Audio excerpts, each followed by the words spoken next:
Welcome to the 56th episode of the Nerdom and Other Nonsense anime podcast. Today we are bringing you the first half of our summer 2018 season first impressions based on the first few weeks of shows that have aired. As always, we include timestamps in the description and the YouTube video and podcast feed if you only want to hear about one or two specific shows, since we spoil literally everything. My name is Kat, and I love fuzzy kittens, warm eyes, and pretending household appliances have feelings. Oh my god, okay. Also with me are these fuckers called Leo and Bcom. What's up? Hi. Say hello to your dishwasher for me. I bet a session of cooking in the kitchen with you is pretty entertaining. I mean, I have that session every day on the Discord. It's true. It's mostly just loud. Wow. I'm just imagining go, Toaster-chan, stop burning my toast. I do have a lot of like angry arguments with my blender where I'm like, God damn it. Why won't she blend? She's even abusive to her appliances. That's not surprising there. Well, you know. You don't dropkick any of them, do you? No, because then I'd have to fucking buy new ones. God damn. Oh, I'm not that violent. I mean, I'm a little violent, but not that much. Okay. Well, don't be violent towards this iTunes review we got, which you can read now in a very cool voice. Okay, so the iTunes review is Lots of Fun by SimpleGen03. Okay. Just recently started... okay, wait. You might have to cut that out.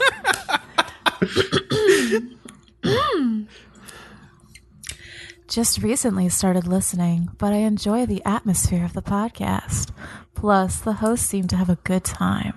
Looking forward to future episodes. And we are looking forward to you listening. Thank you, Simple Jen. You're not so simple. I think you're probably pretty complex, honestly. Mm-hmm. I think you're very interesting, Jen. We do have a good time. These laughs are genuine. Okay. All right. So today we're doing the first half of our summer 2018 impressions. So it just turned out like if we like split it up with shows from Monday to Thursday and then shows from Friday to Sunday, it's like 17 shows each that we're covering basically, or around that. I don't know. I think we might have cut one, but yeah. So we're doing the first half today, Monday through Thursday. So everybody ready to start with Mondays? Not this show. Dropkick On My Devil, also known as Joshin-chan Dropkick, is airing on Amazon Prime, based on a little web manga. And yeah, so the first couple episodes, this anime just really throws you into things with almost no setup or explanation whatsoever, right? Like it throws you into like what feels like the middle of the manga. Like it has like a little opening scene. Right? I was angry after 10 minutes of watching the first episode of this show. Like, legitimately angry. Because I had no idea what was fucking going on. They weren't explaining anything to you. And there were just random things happening. Like, there were people cutting up, like, other people's tails. I don't... Oh, yeah. And then I was like, are you just copying other shows? Like, because I mean, that's obviously... it felt like Maid Dragon, yeah. Yeah. I had... absolutely zero emotional response to this thing. I watched it totally deadpan, just like, is anything going to be funny or entertaining? I'm getting nothing from it. It wasn't even ironically funny. Like, you couldn't even be like, oh, it's ironic. I'm going to have a little chuckle. Devoid of humor of any type. This is probably the worst show of the season. I'm going to say... I don't know if I'd go that far. There's some pretty bad shows. No, I think this is the worst show of the season. Because even some bad shows, right, when you're watching them, you get some entertainment out of them just based on how shitty they are. Just because you hate them so much. You can't even hate watch this. Like, you're watching it and you're just bored out of your mind. Like, I would almost rather watch paint dry on a wall than watch this. And that's me being honest. I like they had an Evil Dead reference in there, and I'm a big Evil Dead fan, so I was like, yay! And I went back to nothing. Here, I'll give a little rundown of what happened in the first episode, just so people know what's going on. So there's this like Chunibyo looking girl who has like the eye patch over her eye and like a little black hat and like Lolita clothes. Her name is Yurine, and she summons this half snake girl Lolly as her servant. And then, like, that's the opening scene, right? That's, like, all the backstory you get. And then they're just all, like, instantly eating hot pot around a table inside, like, a Japanese apartment with a couple other, like, demons and, like, one girl who's, like, an angel who has lost her halo and she can't get back to heaven. And it's just like, okay, so this is, like, basically Gabriel Dropout again. Like, it just felt exactly like Gab Drop, except like the characters weren't good. Insult Gabriel Dropout like that. That was mean. Exactly. That's the point. It's like, oh, I've seen like the good version of this show already. It's like, why would I come and watch this? So there's like a few running jokes, like, but none of them are really like original or interesting. Like Joshine Chan, who is this snake demon, doesn't want to give Pekala, who's the angel, any meat from their hot pot. So she keeps filling up her bowl with like vegetables instead and no meat. So cruel. Also, there's a joke where like the demon Minos, who is like a cow demon, is eating the meat, or like a bull, is eating the meat from this hot pot, but like refuses Joshine Chan's like request for meat from like her family because that would make them cannibals. But like she's already eating meat, so like it's already bad enough. I don't know. And then, like, one of the other demon girls, her name is Medusa. She gives Pekala some meat, and Pekala wonders if she's actually an angel. A joke you probably are used to if you've seen Gab Drop. Like, because, like, she's acting like an angel even though she's a devil. It's just, like, Veen all over again. And, yeah, eventually Joshine Chan, like, steals all of the meat from the hot pot so they can't give any to Pekala, which pisses off Yurine, who then, like cuts up her snake tail into pieces to replace the meat that she took. And this is just like a repeat joke. It's a slightly different joke because like she's doing like the gory cutting, but like in Maid Dragon, you know, like main character would just like cut up her tail and like try to serve it to like Kobayashi all the time. Oh my god, I didn't make that connection yet. Jesus Christ. Yeah. That's bad. So it's just like, oh man, do they have any original ideas for this? Anyway, the rest of the episode plays out with like attempts by Joshine to like murder Yurine, and they like are constantly trying to like break the fourth wall to tell the audience about their plans for like humor. It's like occasionally like, oh, there's like a chuckle here or there, but it's like not really funny. And yeah, she gets like chainsawed in half by Yurine, and she can regenerate, so she's fine. And like later, she gets like stun gunned to like a burnt crisp by her, and it's just like, I don't know. And like the second episode has more fourth wall breaking with like one of the girls talking about how like their apartment can't have air conditioning because Flex Comics, who is the actual publisher of the manga, like can't afford the air conditioning for the girls in their manga, I guess. That was kind of funny, I guess. I don't know. And also how they're like saying like, oh, the Olympics in Japan are going to be like hell for all the athletes. They don't understand how fucking hot it gets here.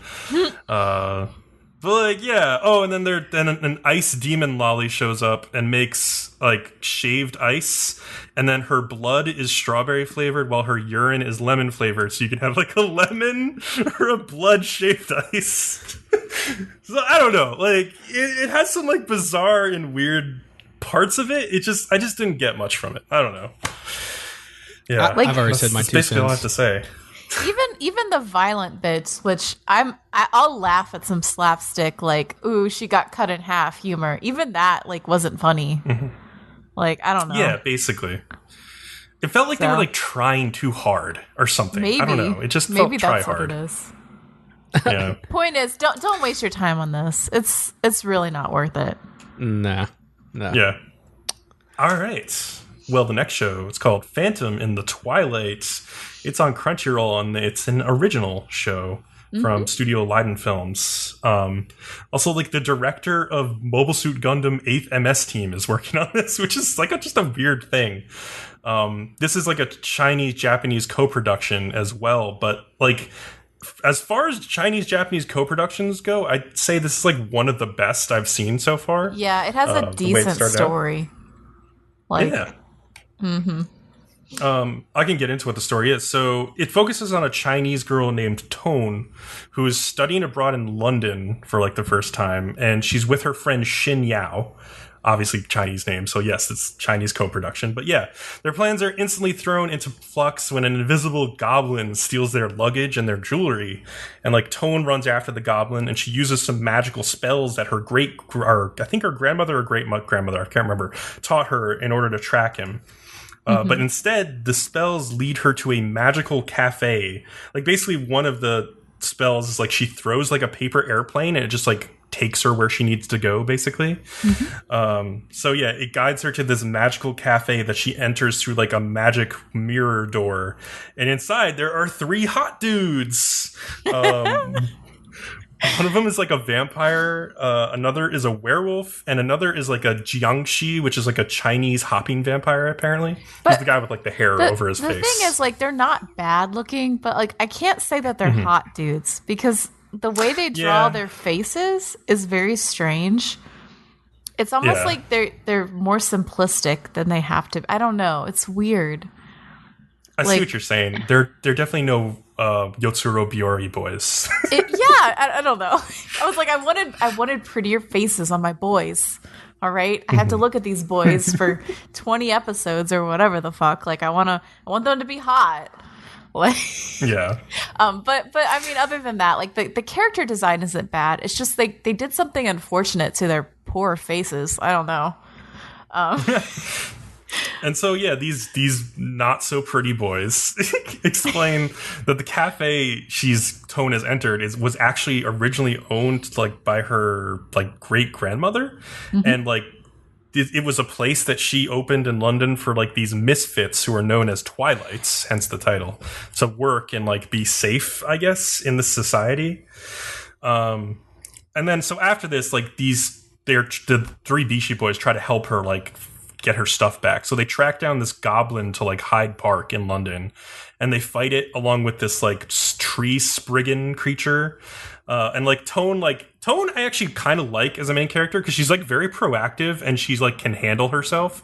Like she like runs after them, and like she on the way bumps into this like sinister guy with like glasses and a like emo haircut who has previously pickpocketed Tone's ring off the like goblin who was like running away from her, and he gives this ring back to her. It's like a magical ring that belonged to her great grandmother.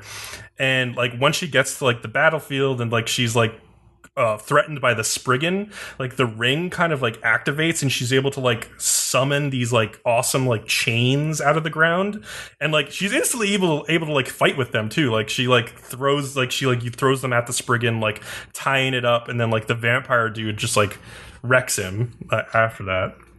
And so, yeah, after the fight, though, the vampire takes it upon himself to just like erase Tone's memories by like staring into her eyes and like, you know, whatever that thing is that like glamoring her is how they call it in like Twilight. Laying on the magic juice. Yeah.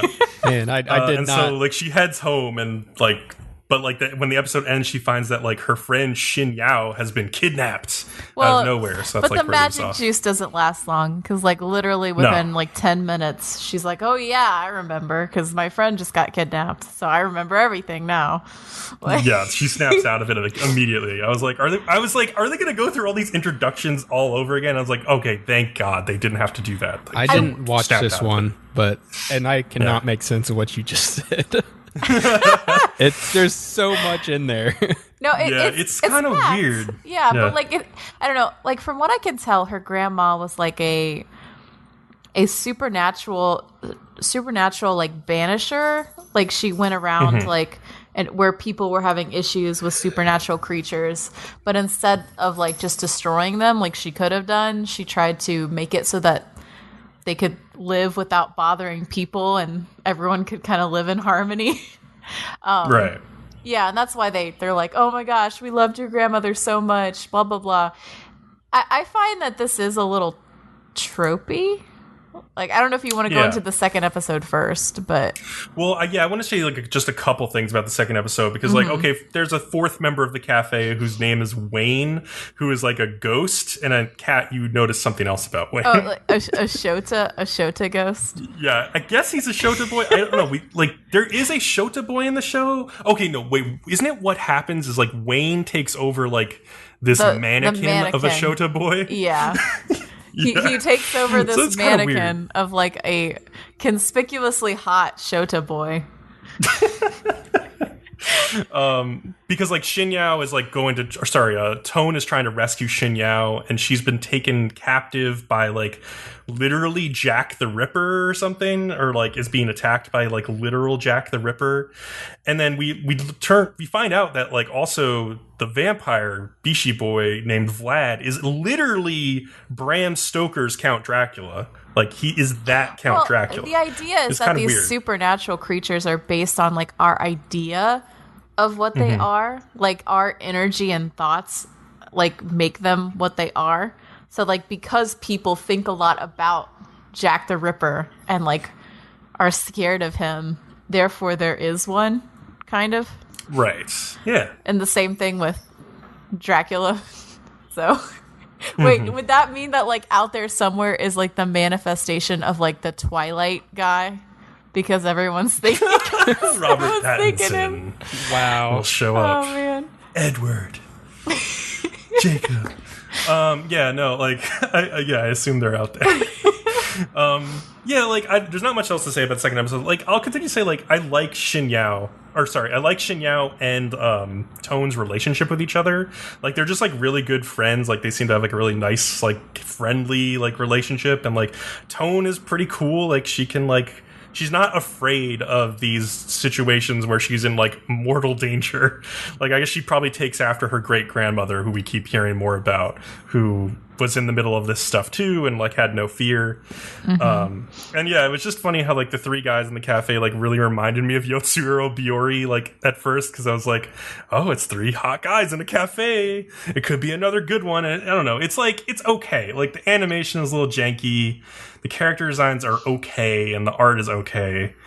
I would say this is like a perfectly like sort of average show. It is for a reverse harem. It is above average because most reverse harems are absolute shit.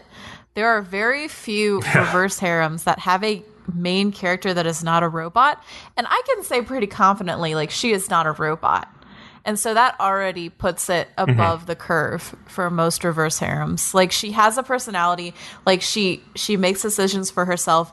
And you even see her, like, flirting kind of, like, cheekily sometimes with him. Yeah. And I'm like, there you go. Yeah, you have some character. You have some color.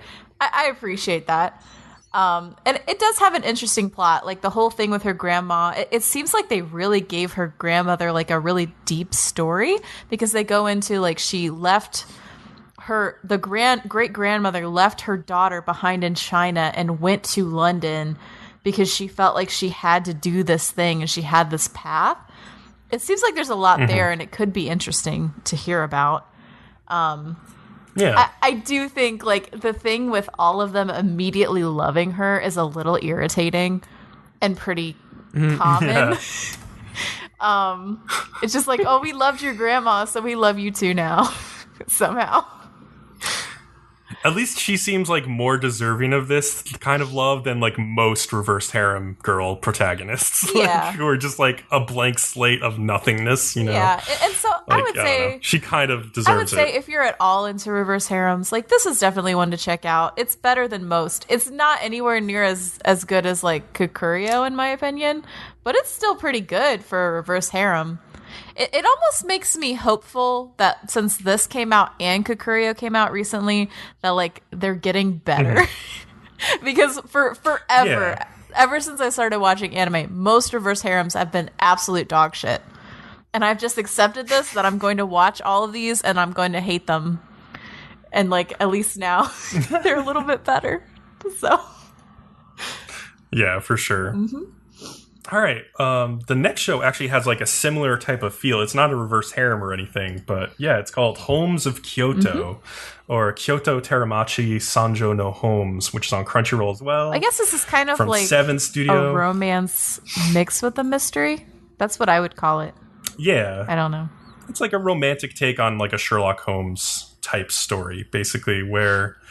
like, yeah, it's set in this antiquities shop called Kura, which is located in Kyoto, where, like, the grandson of the owner is named Kiyotaka Yagashira, but he also goes by the nickname Holmes because he has, like, a very Sherlock Holmes-like ability and personality that allows...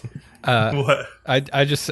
like, his ability is maybe pushing the envelope a little bit. It's, like, kind of not, like, hard to believe. But I still Yeah, like that's it. how Sherlock Holmes kind of always is, though, you know? Like, he's, like, just on the edge of, like, what you would be able to figure out without, like, supernatural intervention or something, you know? Yeah. And yeah, so, like, also, like, the trick with his last name, Yagashira, is, like, the kanji it's written with can also be, like, read as Holmesu. So that's another reason why he's called Holmes. But, yeah, into his shop stumbles this girl named Aoi Mashiro, who had recently moved to Kyoto from Saitama 6 months prior. And while there, she oversees, like, Holmes appraising, like, a counterfeit piece of pottery. And, like, he uses his, like, detective skills to spot out, like, all the reasons it's a fake. Like, it's too heavy. Like, the lacquer isn't, like how it should be. It's not, like reflecting or anything. All these, like, weird reasons why it's, like, clearly a fake. I thought it was interesting, though. Yeah, I like that. I kind of learned actually. a little about, I guess, what was a teacup? Or what a That real one type should of be like. pottery. Yeah, like a tea bowl. I think it was Yeah. like a chawan or something, tea bowl. Or actually, no, that's later in the episode or second episode. Yeah, like, so like, basically, yeah, he's got a real great talent for, like, appraising things. And so Aoi had brought with her, the reason she's at the shop is she brought these paintings from her late grandfather, who was really interested in collecting antiques. And, like, he takes a look at these paintings, he's, like, blown away because they're, like, they're genuine and they're, like, extremely valuable. Like, one of them, which is, like, a painting by this artist of an infant, is, like, priceless, mostly because of, like, the story that is related to the painting, and where, like, this painter, like, was forced to, like, take in a baby because of, like, false accusations against him. But, like, he had no problem with taking in the baby. Like, he, like, just only, like, gave it, like, unreserved love until, like, the accusations against him were dropped, and he gave the baby back. But, like, while he had the baby, he painted a painting of it, and, like, through that painting you can get to an understanding of, like, what he was thinking in those moments. So it's kind of like a priceless relic of this, like, story. So yeah, like, Aoi is trying to sell these because she wants to buy a train ticket back to Saitama. She's like, because she's like the opposite of she's Shinyao, gonna go, like, right? kick Like, her ex best friend and her ex boyfriend's asses. I'm like, yeah, girl, you Yeah. do it. oh, come on, though. Like, Okay, it's, but I it mean, is like, shitty. I understand. You like, know they were fucking behind her back. It is. You know they were. No one just like, oh, Yeah. and now we're together. You know that shit was already going down. Oh, well, I don't know. I think there's a lot of times where, like, somebody leaves to go far away, and, like, you've had this, like, triangle going that, like, No. wasn't necessarily romantic, but you were all close. Not when it's that quick. And then, like, when that person leaves, there is a void that needs to be Nah. filled, and you look at that person who's been there the whole time, and then boom. Not when it's that No, quick. that's not That what happens. happened. That's not what happened at all. What do you mean that's not what all happened? three of them were still in the city together, and then the ex-best friend and boyfriend told her that They were dating. they were getting together. Like, as she was The guy leaving. broke up with. They were Yeah. totally fucking behind her back. They were totally fucking behind her back. Just saying. Yeah, the Oh, wait, boyfriend. I thought she found out about this, like, when she got to Kyoto. No, I guess she I was found confused. out No, as no. she Her was boyfriend leaving. told her. But, like, it took her Yeah. the train ride to Kyoto to, like, have it sink in and, like, really start to fucking hurt her, you know? All right, that's fucked up, and you guys are totally right. Yeah. Yeah. Like, yeah, they were definitely doing things But- behind her back. I have a question though. How much is Yeah. a train ticket that she can't, like, work a part-time job and get one? No, she needs to sell priceless art for one train ticket. Clearly, Well, she's a it's funny teenager. because, like, he can't even. He tells her he can't even sell it, or he can't buy it from her because, like, they have a policy they won't buy anything from people under 20 years old. So yeah, like, she couldn't even have sold it if she wants to. But, like, yeah, then he sees that she's interested in the shop and everything, and so he offers her a job to basically, like, clean up the shop and help out. And so she takes the job so she can, like, make money to get a train ticket to go, like, beat the crap out of her friends. Basically.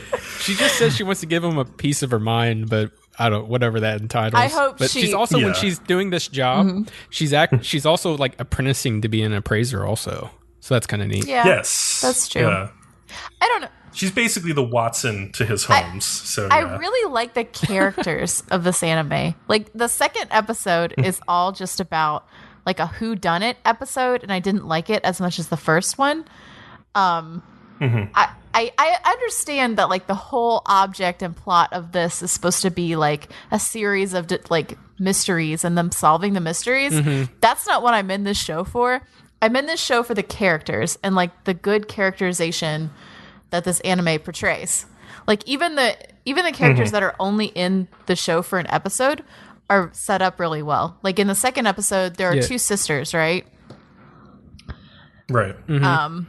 Basically the mystery plot is like there's two sisters. The big sister has been signaled out for this like ceremony where basically she is now the best, like the most beautiful person in the village, and she's going to be on this float and all of that. And like the little sister is like on the surface supportive, but like you kind of see like the big sister is kind of selfish and the little sister resents it, but like the little sister has her own issues too. I don't know. They're good characters for how little you see of them. Let's put it that way. And like I enjoyed the mystery in the second episode, but my problem kind of with it was there was absolutely no way to predict it, to try to figure it out yourself. It was kind of hard to predict this kind of thing. It was pretty elaborate.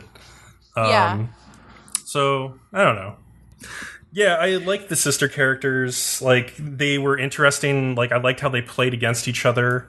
But yeah, it was hard to figure out like what was going on with them. Like you knew it was something. Like, and I knew like their friends who like they initially suspected. I knew that was going to be like a red herring immediately. Yeah, it was purposely misleading, and then they withhold like vital information for you to figure it out until like the show tells you what happens. Yeah. So, right. Yeah.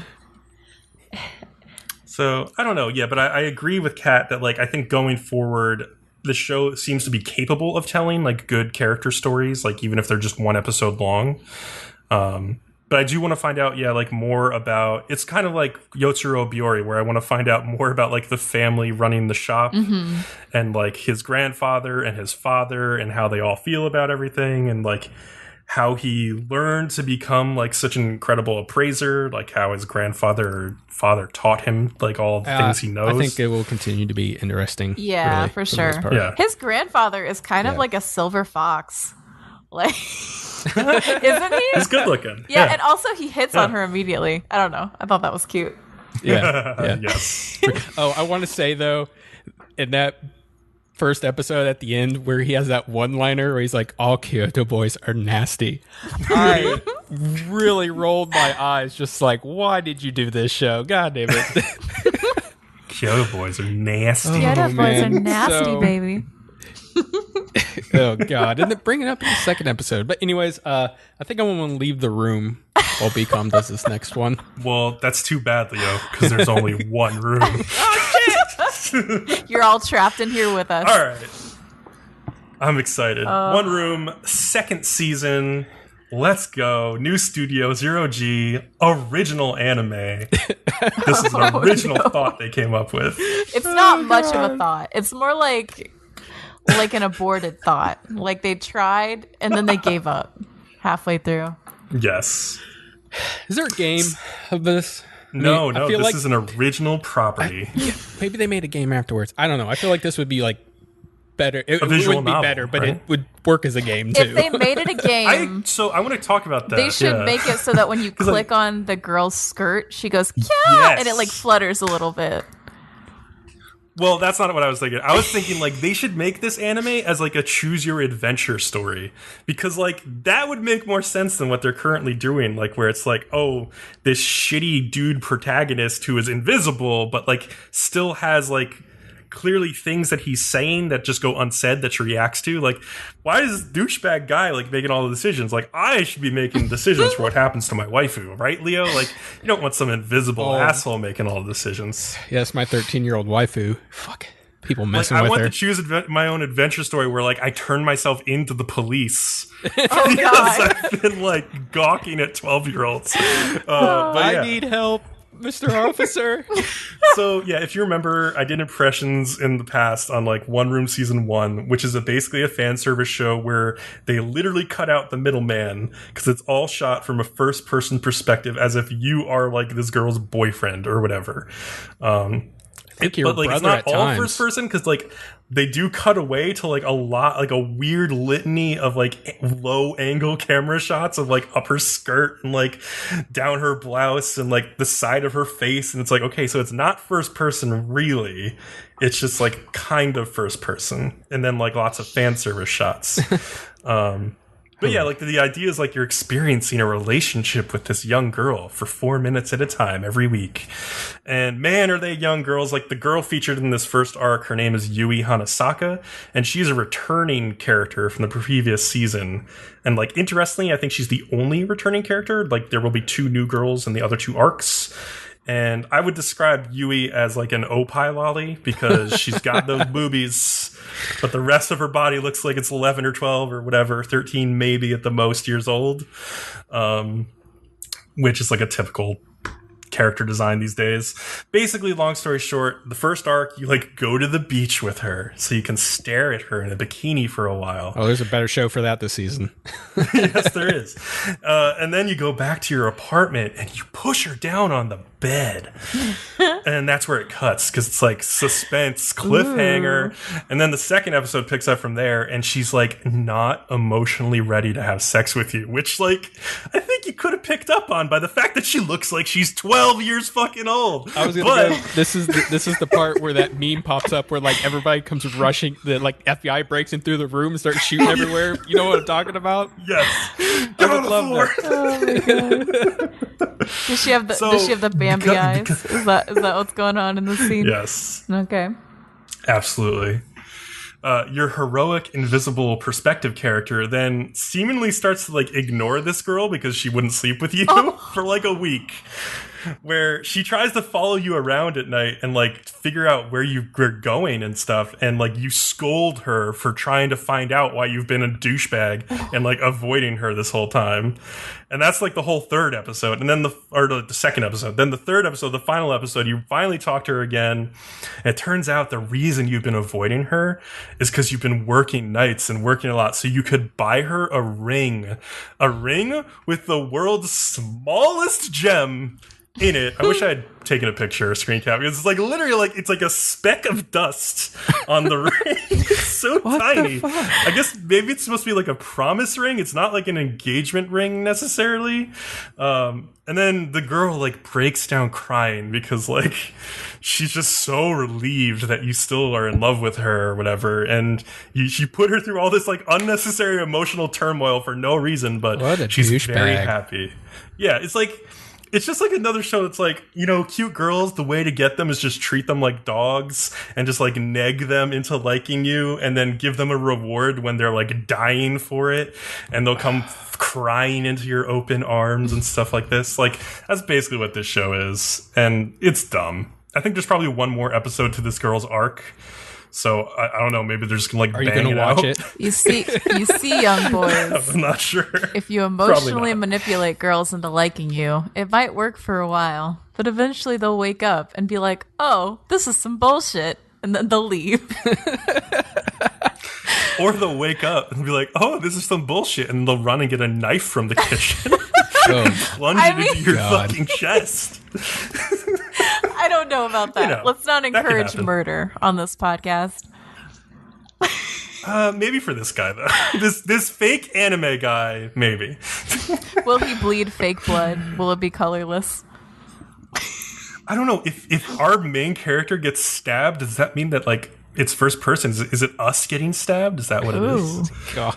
See, that would be more interesting. If there was like a yandere arc, like that would be fantastic. They should do a yandere arc in this show. I think I might watch that because it would feel good in the end. Yes, exactly. We're finding out that Leo is a masochist.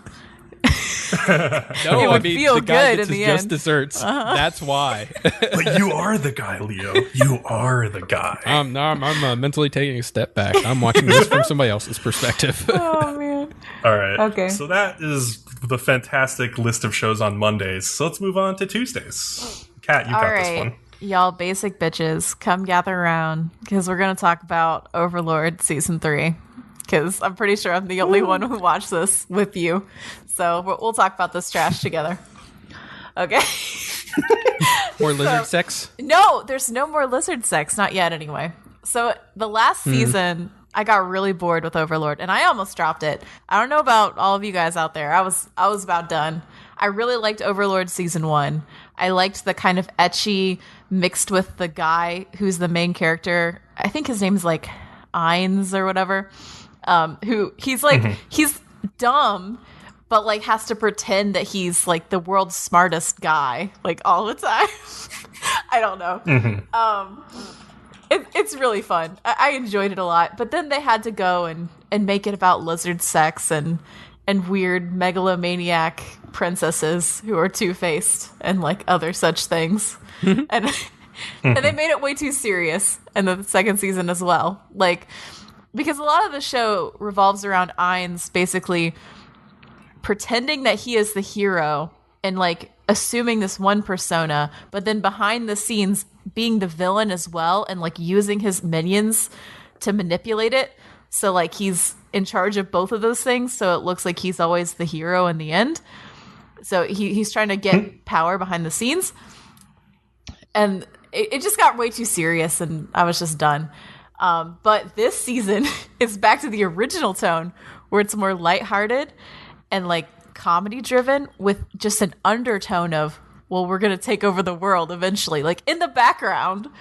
But instead of that heavy drama, like the second season, there's a lot of like nice ecchi scenes and like jokes between like the underlings and stuff. And I'm really enjoying it again. Like there's one scene where Albedo, like she's trying to ride this thing that's like the opposite of a unicorn, but she can't ride it because even though she's a succubus, she's a virgin. What's the opposite of a unicorn? So like, you know how a unicorn, you can only ride it if you're a virgin? What? Yeah, you've never. I've heard this, it's like a common myth with unicorns. So like I've never heard that. Because it's the opposite of a unicorn. It's like a hell unicorn. She can only ride it if she's not a virgin. So she can't ride it because she's a virgin. She's a virgin succubus. So then she's like, I need to have sex with Ainz because that's the only way I can ride my horse. And then at the end of episode 2, she like basically almost rapes him. Like it's hilarious. It's great. I'm just surprised that hasn't happened already. It's 2 seasons in. I kept waiting. Like she's got like pillows of him. She's constantly talking about how she wants to have his baby. Like I thought she would have raped him like long before. But you finally get it. Yeah, seriously. You finally get it. Like it's off screen, but he's like, stop moving your hips. What are you doing? No. And I'm like, I'm pretty sure they just had sex. At least in my But how does he even have sex? He's a skeleton. I don't know. He has He's a bone. the bone daddy. Oh man. I guess. No, it's enjoyable. Interesting. I think if you enjoyed season 1 and you like kind of gave up, you should try it again. See if you can get back into it. I may go back into season 3 and maybe check it out. But I've also, I've read the manga too. So I always thought that. Actually, I don't. Oh, go ahead. Sorry, I didn't know you. I don't think the manga's barely ahead. Like I felt like the lizard stuff was just like very recently, maybe, or it just hasn't been translated yet. So I don't know.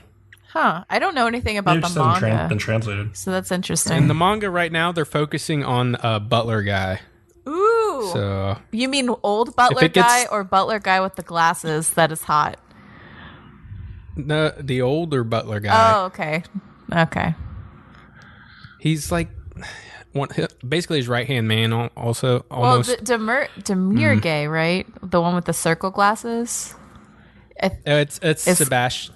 Is kind of his right-hand man. No. Yeah, Sebastian is the older guy. Yeah, he's the head butler, it says here. Yeah. So it's kind of focusing on him at the moment. It's I like it. It's good. Okay. So I wonder if it's going to catch up to it or not. Okay, that'll be interesting. Well, cool.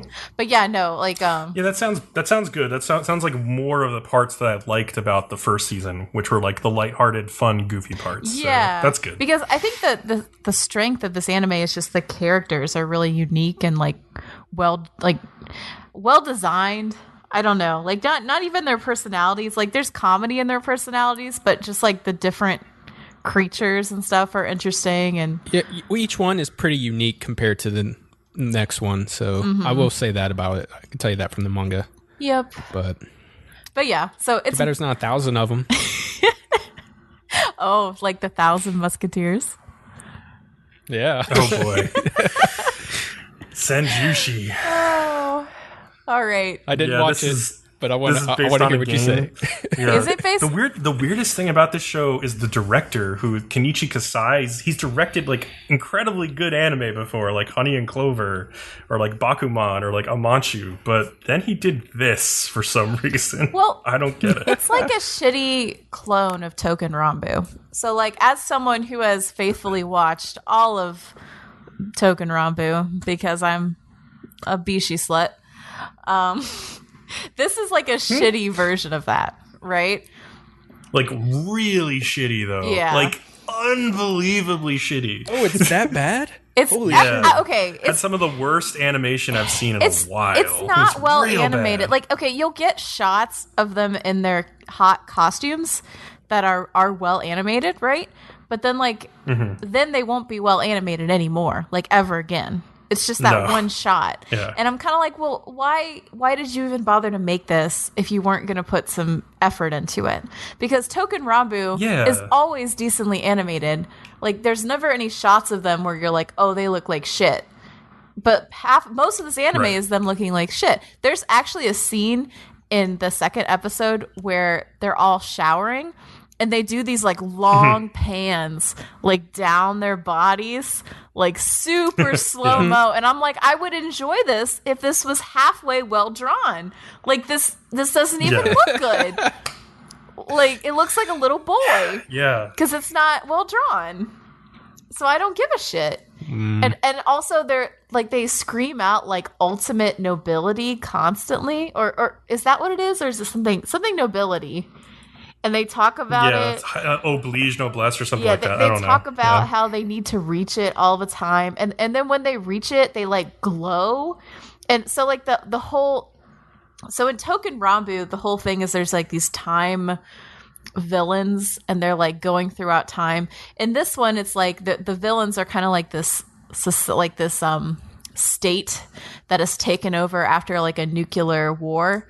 So like even the plots are kind of similar, and in that like they all have to band together and like fight this power that is attacking people for the sake of you know what I mean?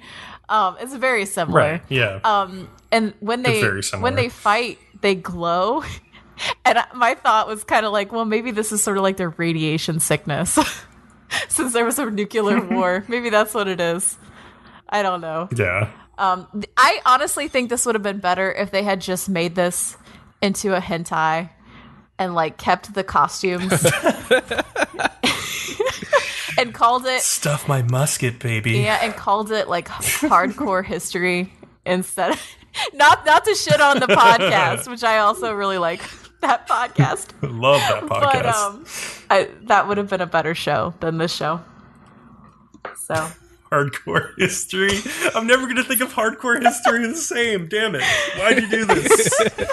Oh well. Oh, that sounds like a big waste of time. Here with this one. Yeah, it was really not.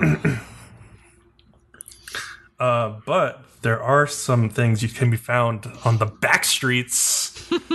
Sometimes girls, sometimes not girls. Oh, man. Gender binary neutral. I don't know what they are. Yeah. This show is going to be airing on Netflix, but it's been not simulcasting. It's been airing in Japan, so we've seen a couple episodes. It's from director Chiaki Kon, who directed things like Golden Time and like Junjo Romantica and stuff. And it's based on a manga from JC and Studio JC staff. Kat, you were the most interested in this one, so I'll let you talk about it. So I saw a lot of people just fucking hating on this anime. And I dreaded watching it, and I dreaded watching it because I wanted to see it so much at the beginning of the season, and I was so excited, and then people kept dumping on it. And I was like, oh no, like I almost can't bear to watch it. But you know what? I watched it, and it was actually pretty funny. Like, it's not as bad as everyone is saying it is. The animation is absolute dog shit. Like, it's bad.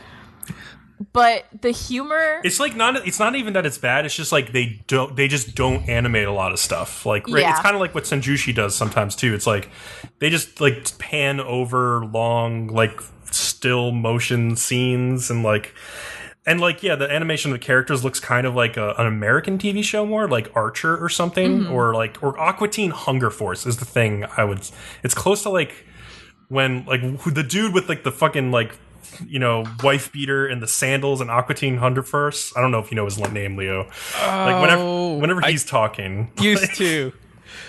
He reminds me of like the boss of these like 3 Yakuza guys who have been turned into idols. I can tell you everybody else. There's Shake, Frylock, Meatwad, and Carl. Yes, it's like Carl from Aqua Teen Hunger Force is like their boss, but like more Yakuza up. But yeah, Kat, continue. Sorry for interrupting. No, it's fine. But yeah, no, like it's got that really crude humor that like makes you crack up. Like they have this song that they sing that's their best idol song, and it's like Cup of Love.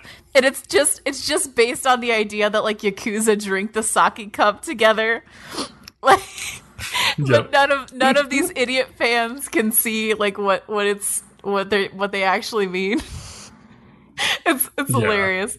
I don't know. It's all about like these guys who have been turned into girls, but they clearly still see themselves as men and feel like men. And so there's like this weird disconnect between how they look and how they act around like other people and how they act when they're alone or like how they act when their guard is down kind of. There's this one point in the first episode even where one of the guys that caused them to get into this huge mess that made them have to get the sex change because basically they got into this huge mess where they lost their boss a lot of money, and that's why he was like, either you turn into idols or I'm going to kill you. The guy who got or like sell your organs or whatever. Well, that would kill you. But the guy who got them into that, he becomes like one of their biggest fans, and he goes to one of their meet and greets, and they're like just staring him down like, oh, this guy, this is the reason we had to do this. Oh, we have to keep strong. And all of their other fans, they're like, oh, you're sexually harassing them, and they like mob them. And they mob this guy. Yes. They beat the shit out of this guy. And they end up getting their revenge from their creepy idol fans mobbing him. It's pretty awesome. Like, it's funny. It's a good show. Yeah. And it definitely has its funny moments. Like, it's not all, like, my personal, like, sense of humor. Like, and it's not, like, animated well, but, like, it does have its funny moments. Even if it's just, like, the way that these like idol girls sit like they're Yakuza guys with their like legs wide open and their underwear just like out there like it's funny. And I also like they go through like brainwashing to become idol girls. They're like we watched like hours and hours of feminizing idol imagery or whatever. Like after all this, like they come back and like 2 of the girls get really pissed off at one of the other ones. Like when she accidentally like bends her ankle and says like, Kya! They're like, Kya! What the fuck is Kya? What do you mean Kya? Are you an idol girl now? What the fuck? I think it's like you're in your private like life. Don't do that. It's like don't give in. Yeah. So I enjoyed the manga at the beginning, but the jokes are just old at this point, and I feel like the anime is going to go the same way. Like you may enjoy the first 3 or 5 episodes, and then you're going to be like, this is like the first half. Yeah, it was like even the first episode was like broken up into like 4 separate chunks. So it's like, these are like basically manga chapters that it's covering or whatever. And it's like, maybe this should have been like a half-length show or something because I feel like that might have worked better. Chapters are pretty short, actually. Yeah. They're like maybe 10 pages sometimes. Oh, okay. So yeah, it feels like they're doing like 4 chapters an episode or something like that, basically. It's funny how their Yakuza boss is their management also. Yes, it is funny. So, how about managing something else? Ooh, okay. All right, yeah. Yeah, so the next show is Tonegawa Middle Manager. So, okay. I don't know. Have you ever seen KG Bcom? Because I know you and I are the ones who watch this. Oh, Kaiji? No, I have not seen it. It's got like 2 like 26 episode seasons or something or like that. So yeah, that's a problem because like this show definitely feels like you should watch Kaiji before you watch this show to get the most out of it. Yeah, because like I wanted to see if you could watch this without watching like what it's based on, because it's supposed to be a prequel. Mm-hmm. It's supposed to be before Kaiji, but there's a lot of flashback, like remember this, remember that scenes in the episodes where I'm like, if they cut that out, I did not need to know that to enjoy the show. Like they could have just not said any of that shit, and it would have been a better especially show. Like the first couple minutes. Yeah. The first couple minutes felt like, let's just spoil all of Kaiji for our viewers for no real reason. I know. And I was like, oh, great. They spoiled the part where like the manager eventually has to like bow and like burn his face or something. And it's like, well, I don't want to know that. Right now I'm like interested in the manager as a character. I don't want to know that he burns his face off eventually. Maybe that was information I could have learned later. I agree. Yeah. It just felt out of place and unnecessary. Yeah. But I do admit that the comedy just focuses on how frustrating and hard it is to be a middle manager. And of course, part of the comedy is that like the company is a Yakuza company. And so that's its own shit. But like a lot of the stuff that they deal with is just shit that goes on in all companies. Like annoying things when you're managing a group of people and like they're awkward and they don't want to work together and they don't have like 2 brain cells to rub together sometimes, and you're like trying to coax stuff out of them, but like you also have to please your boss, and like you're kind of caught between them like a sandwich and you're getting crushed like slowly under the weight of your stress. If you've ever felt like that, you will enjoy the comedy in this show. For sure. So like, yeah, if you were like a Japanese salaryman in a management position, like this is like your show, like 100%. Well, and I'm but sure, yeah, I think like I'm sure that these like can be, yeah. I'm sorry. Oh no, I was gonna say these can be messages that like can reach other people as well, like around the world. If you've worked in like a corporate environment, yeah, for sure. Yeah, it's like a show. It's a comedy about like how shitty corporate life is sometimes, in my opinion. But also, you're right. I didn't even think about that. Like how popular this could be in Japan, just because there are a lot of older salarymen in Japan who like a lot people are going to relate. Yeah. Like what time does this air? Because it almost makes me wonder if it like airs late at night, like when salarymen come home. Like from the bar. I don't know. I'd have to look it up. I assume it does. Like the original manga is like from a seinen magazine, so it's like definitely targeting like men of a certain age for sure. So I'm just like imagining a bunch of them coming home at like 11 o'clock at night from like whatever pub that they went to with their coworkers. They like sit on the couch and watch this and like commiserate on their shit. Just like laugh at this. Like yeah, I can definitely imagine that. I think the narrator of this series needs to lay off the fucking cocaine. The narrator is like insane, or he needs to go like announce baseball games or like wrestling matches or something. Like he's just it's so funny. Like I assume it's the same narrator from like Kaiji, maybe. I don't know, but I don't know if that's true or not. But like he is bizarre. Like, it just seems like such a weird throwback. I don't even know if it's like he's taking cocaine. It's almost more like he's on acid or something. Like it's like a strange. I don't know. It's a strange point of view. Like, Mr. Tonegawa! It's just like so ridiculous. Oh, man. Also, apparently bowling is very popular among Oh, I know. like subordinates at this company. Like I liked the joke where it's like he's trying to meet all of his like subordinates and like remember their names, and they all have names that sound exactly the same. And like whenever they like the other way to differentiate them is like, oh, tell us what your hobby is, and every single one of them says they love bowling. Yes. He's just like, God damn it! I'm gonna rename all of you, and you're all gonna get new hobbies. I also really like the imagery with them being clams. Like in the second episode. Oh yeah. Where he's like, I need to pry them open and extract their information. There's a lot of good weird like imagery for sure. Yeah. It's ridiculous. I liked part of episode 3. They go on like a company retreat. And like they barbecue and stuff, and it's just kind of ridiculous. Like, and there's a lot of crazy imagery, like, and it's just like if you've ever had like a corporate like team building exercise, like I think you get a kick out of this episode. You know, Hey, I just had one last Friday. We went bowling.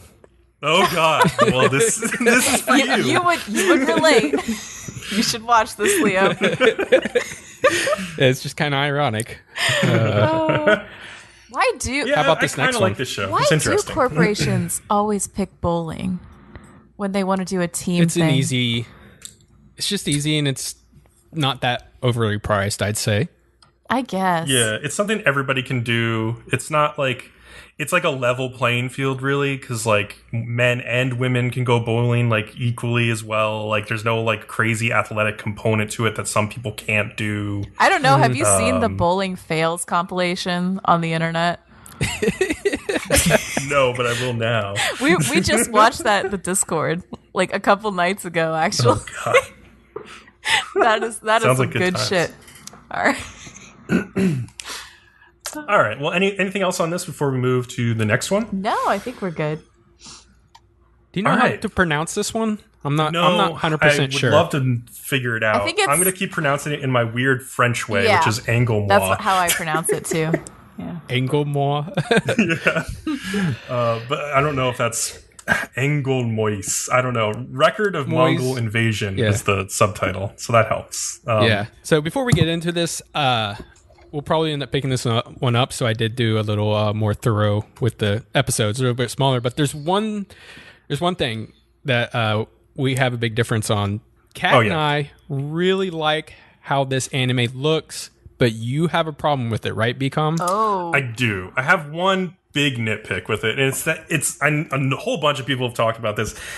And I saw it as soon as we started watching it, and they have this like layer of like what looks like, I don't know. You can actually see it best when they're playing the ED because the scene goes all black for a moment, and you can see it. I was there. going to say when they actually transition scenes and they have a black screen, it's still there. Also, exactly. It's just it's a filter they've placed over the whole show. Some people would describe it as like Vaseline over a piece of glass. I think what they're kind of going for is like distressed paper, as if this story is being told on like the paper that would have been used at the time. Kind of getting like a really, really opaque gray asphalt is how I look at it, or like a stone. That's what I see. And I think the reason is like, I think the reason they're doing this is like, oh, this is a historical story and we're going to make it look like kind of historical from the time. But to me, it just kind of ends up being a little bit distracting because it feels like I'm looking through like smudgy glasses, and half of the time I'm already wearing smudgy glasses. So I'm like, this is just too many layers of smudgy glasses. I Like, totally I just want to look at this understand. anime. I do understand. That sounds like a Bcom. personal problem, though. I mean, if you have glasses, you feel that. Like, you can never get your damn glasses clean enough. Let me tell you. Oh, it doesn't take away like too much from the show, but it is like weird and a little distracting for me. There was also like they did like a rain effect in the first episode when they're on the boat, where they just like it was like they literally like took like a pencil and like scratched the surface of the animation like with lines that were supposed to represent the rain, which was an interesting style, but like I thought they overdid it. So yeah, there's just like a couple aesthetic things I thought they overdid, but otherwise I actually really like this. I would also like to say, unless it's night or raining, they have an orange filter over the goddamn thing. Yeah, it all looks very orange or brown or orange. Yeah, all the time. It kind of felt like they were trying to mimic like Japanese art in some weird way. Yes, Which I is definitely think that's what they're going It's not for. a bad thing. I mean, I kind of like it. At least it's unique and different. It made me Yeah. It made me think of the movie Gladiator, which is either has an orange screen over it or has a blue screen over it. The whole movie. Right. So it's really weird. I also watched an anime recently called Mononoke, which tells a lot of like old tales of this like medicine seller main character, and that one literally looks like a moving painting, like even more so than this anime does. Okay. So I guess I would have liked this if it had gone even further towards that weird style, but like it's like somewhere half in between, where it's just like a little distracting rather than like a full like fully realized like visual experience or something. But anyway, Leo should get into telling us like what this is actually all about. Yeah, so okay, let me give you a pretty good summary of the first episode. Our main character is named Kuchi Jinzaburo, and apparently was some like really great general in an army that's now defunct. I believe he was a former samurai. He's been imprisoned for his crimes, is being sent to an island along with other criminals that are sentenced to die. There's a really bad storm, and like some of the criminals get free and attack the guards, and Gucci eventually stops these criminals, and like everybody else kind of like is on his side now, and he like shows us his badass fighting skills, which looks amazing. And he also has a very specific sword style called Gikei. Yeah. So they end up making it to the island, and a princess greets them and gives them food. But Kuchi knows something is up, and the princess says that they will all be put into her army to defend against the Mongolians that are stationed, I guess, and they're getting ready to come over and kick their butt.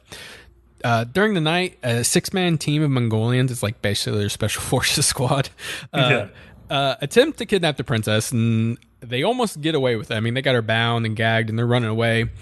But then Kuchi and his ragtag team of criminals basically shows up and stops him. Princess's guards are basically useless against this 6-man team. And then again, Kuchi shows us how fucking badass his fighting skills are. It looks, the fight scenes look awesome. I really like them. Pretty darn good, yeah. Yeah. He ends up dispatching the lesser guys and locks in battle with the leader, who I guess mysteriously says, "Oh, you use the same style as me," and then he retreats to his ship and like sails away. I'd also like to note there are a little bit of like superpowers going around. Like there's one guy who can see in the dark, and the guy who just fled, he jumped from the shore all the way to his ship. Yeah, that was like some bullshit football field. Yeah. And also that guy was like interestingly like European or something. He had blonde hair.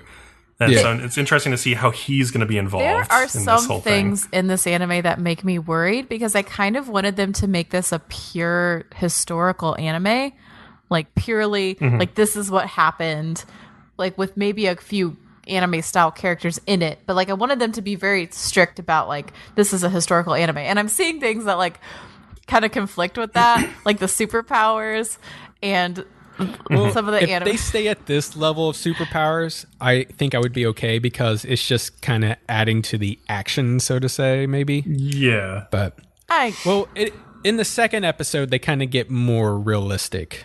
Yeah. You guys want me to go there? Go ahead. Yeah, go on to that. So, second episode, Kuchi gets invited to a strategy meeting and gets kicked out for basically forcing his opinion, and it's obvious. He later runs into like an old friend who's returning to the mainland to gather an army of like 3,000, and he asks Kuchi to hold the island for 7 days while he gathers the army and returns. The task seems near impossible, since there's maybe an army of 300 he has to defend with against like 1,000 Mongolians. But these are the numbers they're giving us. Well, the island army ends up going to the bay to fight the Mongolians, and they do pretty well while they're in the valley. But when they get to the shore, the Mongolians start launching bombs at them. And this is kind of more realistic, because they're like, they don't even know what bombs are. They don't know about gunpowder, I guess. And they're just like, what the fuck are these things going on?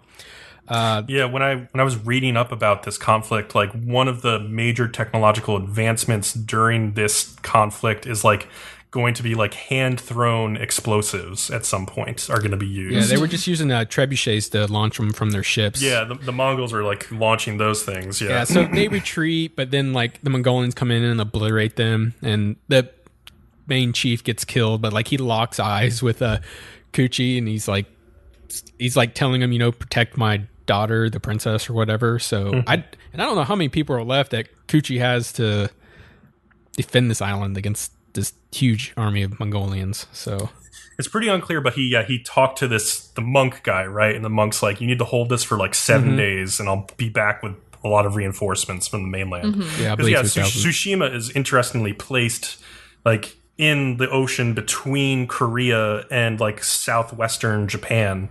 So it's like, it's the first stop on that like merchant trade route between Korea and Japan. But like at the time, Korea has basically just been made a vassal of the Mongolians by Kublai Khan's like repeated like raids. And so now they have their eyes on Japan and stuff. So it'll be interesting to see how that goes. The second episode was better. I'm just like suspicious of the first episode, and I'm like hoping that shit doesn't come back. But I am really enjoying the anime. Like I do really like it so far. So yeah, there's also the princess also has a little female ninja too. But she hasn't done anything yet, but she's been in both episodes. Yeah. I'm sure she'll get her big scene where she gets to kick some ass. So I'm looking forward to that. I will say that I think that I don't really like the character of the princess. She kind of annoys the shit out of me.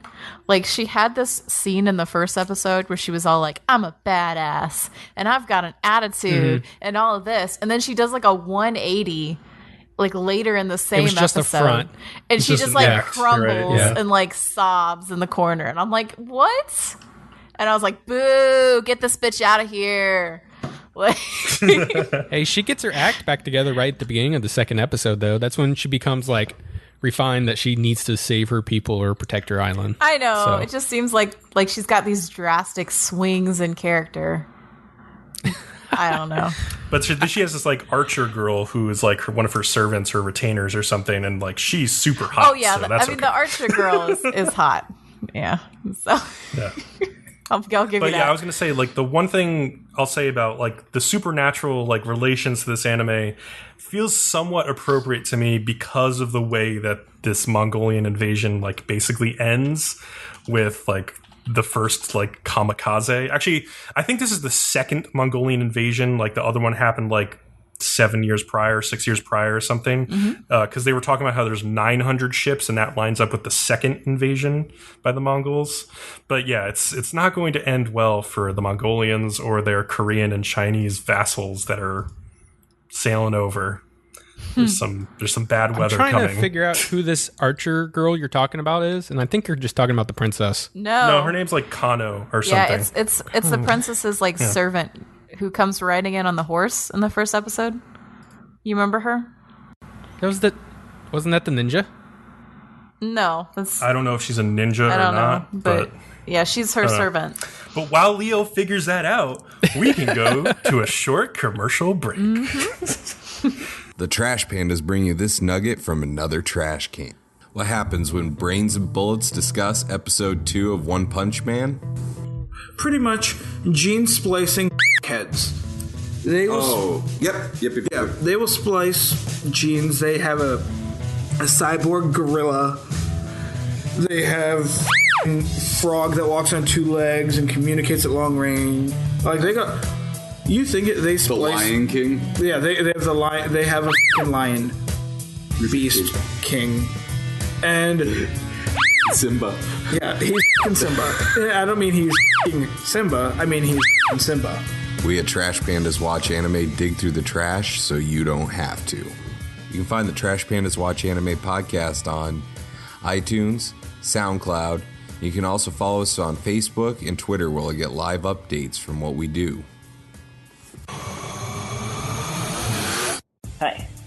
Hey, do you like wrestling? Whether it be in a bar, an arena, some weird place in Asia, or in a stadium? Or the occasional penis plex? Well, if any of these things might tickle your fancy, anywhere in between from penises to wrestling, you can come and check out our podcast. Our podcast name is Smack It Down. We talk all things WWE, New Japan, anything else in between. I'm Jay Silver. I'm Corey Gold. And we look forward to you joining us. Happy Rusev Day. Happy Rusev Day indeed. Hey Colin, did you get the cardboard cutout of Consul Kev? Did I ever? It's amazing. Oh, I think so too. I hate that guy. Kevin, what are you doing here? Just eavesdropping on all the, the bad things you say about me. My usual Wednesday. Oh, well, did you at least prepare for the Retro Gaming Podcast? Absolutely not. Oh, God, that figures. All right, it's okay. I'll take it from here. Basically, we pick a theme every time, and we pick a number of games based on that theme. You know, just like our first episode where it lasted forever and we talked about space games. Yeah, and other good, all the mainstream systems and games you love, like the 3DO, the Atari Jaguar. Oh, come on. Colin, you back me up here. The 3DO is awesome, right? Yeah. Oh, I thought we were friends. I mean, it's cool. All right. If you want to hear three guys talk about games that are bad because JD picked them all, and good games that Kevin picked, join us. Who here wants to see a bunch of nerds talking video games with a little bit of anime thrown in there? Nobody? Just me? Damn! Well, speaking of anime, Colin, we have an anime cast as well. Yes, we do. All retro anime. Many of which I have never heard of myself. And I'm a weeb! A very similar premise there. We pick a retro anime, at least 15 years or older, and we review it every episode. We also keep up on all the modern stuff, all the seasonal things from the year. Hey, Kevin, you just got back into wrestling, right? I did. Oh my god, did you know we also have a wrestling cast that just started? I do now, because nobody tells me anything. Well, what do you think of the big dog these days? He still sucks. Well, that's good. Well, luckily, we just don't complain about WWE stuff. We also talk about a lot of the latest and greatest from the rising indie scene, New Japan, and Ring of Honor. I like rings and honor. Well, you should definitely listen to the Red Leaf Retrocast. We have such a wide range of topics, ideas to discuss, and just anything to review. It's fantastic, don't you guys think so? It's alright! Absolutely. And thanks again for the Sailor Moon episode. That's got me a lifetime supply of salt for my fries. From the fans. Ha! That's the Red Leaf Retrocast. All things gaming, anime, and wrestling, found on all your favorite podcasting websites. And we're back. And I was right. The princess is the archer girl, and her friend is the ninja girl. So you're right. We looked up the characters. Yeah, her name is Kano. Yeah, she is like her servant, but she doesn't use a bow and arrow at all. So yeah. But okay, we're now on to Wednesday's shows, and the first one we have is free. Did you binge watch it like you said you were? I did. I caught up on all of Free except for the movie that's impressive. Is not quite out yet. That's impressive. Yeah. Yes. Make us free. It was a fun time. I'm gonna say, like, I had good times with watching this show. Especially the first season, I really liked a lot. A pattern with the first two seasons is that, like, the final episodes or like the final couple episodes of each season are like spectacular, where like the middle is like okay and like the beginning is pretty good, it's pretty solid, but like, man, these seasons really end extremely well, which like makes you want to keep going and watch the next one. Okay. Yeah. Well, I'm glad I got you to watch it, because most guys will not touch Free with a 10-foot pole. And you can tell them, right, Bcom? It is not a girly show. It is not only for girls. It is not only for girls. However, okay. So the first season, I would say, is very balanced in that it's like a good, like, normal sports anime show, like following these guys, like pursuing their dreams. There's a little bit of drama, there's a little bit of KyoAni flair, and there's like a tiny bit of like, there's a dash of like Fujoshi baits, like all along the way. There's shirtless men who are like epically drawn in all of their glory. Yeah, but. And it's just like any other KyoAni show aimed like where it's moe boys instead of moe girls. That's really all it is. It's just moe boys. But like also doing sports. The second season, though, they kicked the Fujoshi part into overdrive a little bit. Like, there was literally a character whose name is Kisumi, just so they could have the guys constantly saying, kiss me, kiss me, kiss me. Oh, boy. Like, with pink hair and stuff. Like, there were parts of the second season, like, especially early on, like the first 5 or 6 episodes, where I was like, okay, this feels more like they're selling me like a Fujoshi product rather than telling like a good story. But then the second half of season 2 was also really good, with interesting arcs that focused on like injuries and like swimming through injury, and like the final arc, which was all about like everybody figuring out what their future was going to be after high school, at least for the half the team that is leaving. And so, yeah, that's where it leaves us with season 3, which is really interesting because, like, 2 of the guys have moved on to college and 2 of the guys are still on their high school team, and we're still following both stories, which is kind of cool. Like, not a lot of anime, like, do this all the time with sports where, like, you still really keep up with the guys who were in high school who got left behind while following the guys who moved on. Like, usually, like, you would just stay in high school and, like, occasionally the guys who are in college would, like, show up or something to, like, root you on or remind you of something. Yeah, i.e. Yowamushi pedal style, kind of, where, like, you see them occasionally. Oh, they do that? Okay. Yeah, but, like, they never come back. Yeah, no, I like, and they hint later on in, like, the first or second episode that they might swim together this season because there's, like, some sort of a swimming competition where it doesn't matter what age you are or if you're in high school or college, you can compete as long as you beat this time.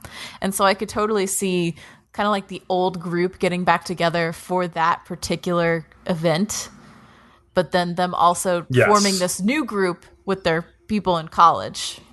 So so there's a new character that's introduced, like the biggest new character. His name is Ikuya. And I feel like 2 ways about this guy, and I think Kat will probably agree, because, like, I think the way they set him up is interesting, because he is sort of a loner, and he has reasons for being a loner, in the fact that he was basically, like, on a team in middle school with Haru, the main character, or, like, one of the main guys, and, like, Haru and Asahi, who was another teammate back then, who is now in college with Haru at the same college on the swim team, they basically quit the team and, like, didn't even tell Ikuya that they were quitting and leaving, and just, like, abandoned this guy who was in a relay with them. So now, as a reaction to that, like, he hates relays. He never wants to be anybody's teammate. And lucky for him, there's, like, a perfect swimming event for that, which is called the individual medley, which is where, like, he was in the beginning episodes racing, like, the 200-meter individual medley, which is where, like, you go down doing, like, one stroke and come back doing another. Like, you do all 4 of the main strokes over the course of that race. So yeah, he's doing a medley or a relay all on his own, basically, and he doesn't want to have anything to do with them. The problem comes into, like, and I think Kat can talk about this, where it's like he just feels a bit of like a repeat character, or like a repeat story arc. Like the whole drama with them having been past teammates. And, like, it's a different team from, like, the one he was on with Ren, too. So it's almost like they're just making up another team that he was on just so they can have a new character.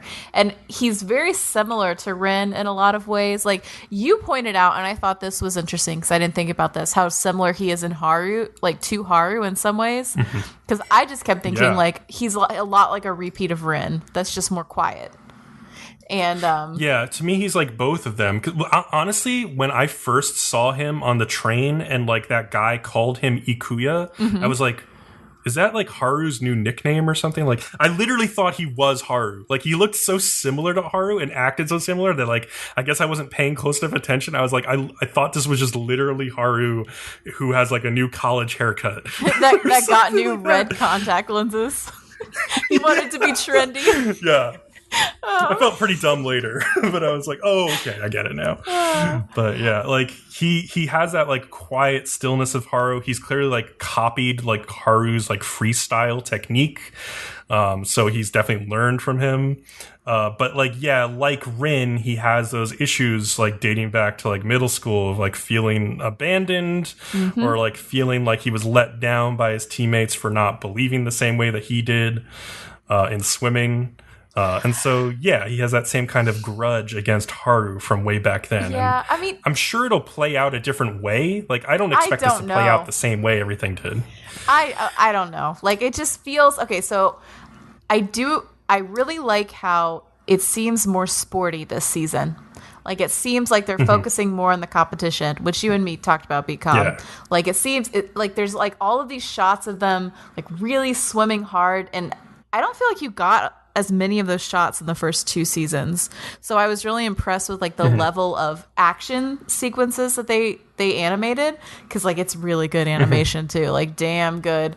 Oh, so good. Like the swimming animation is so fantastic in like all 3 seasons of this show. It's just like it's so dynamic glorious to behold at times. It is like, dynamic. I guess the first time they really turn on that animation was in the final episode of season 1 with like the final race, and it's just so mind-blowingly good. And then like they've gone back to that well a couple times now, but like you said, like it seems like they're showing it off more and more often now. Maybe because they're like more experienced at like how to draw this, how to animate it, but like they're like masters at it now, and it just looks awesome, and they can do really interesting things with it. So well, and it feels to me more like they're highlighting the glory of swimming as a sport, as opposed to like the first 2 episodes where it's like highlighting people's love of being in the water, but not necessarily it just as a sport. This seems more like they're highlighting it like, look how amazing the sport of swimming is.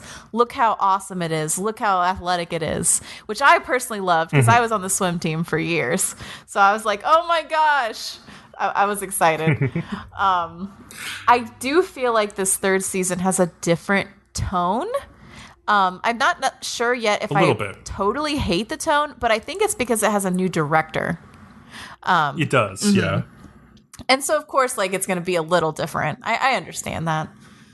So, yeah, and another thing you were talking about, like with Haru, kind of like, Haru's moving forward a bit, right? Because like at the end of last season, a lot of stuff happened. He had to come to terms with like what his future was going to be, and like the trip to Australia at the end of season 2 with Rin was really a strong point of that season, and like redefining what Haru's character is going to be going forward. And they've planted some seeds now where it's like there's this like mysterious older man who may or may not be a swimming coach who like comes up to Haru and is like, you know, are you sure all you want to swim is free? Like you don't want to like try any other strokes or something like that? And like also like in the first practice of the season, he tells I think Asahi that like Asahi asks him, do you still only swim free? And he's like, well, no, actually I swim all the other strokes during practice now, but when it matters at most I swim free.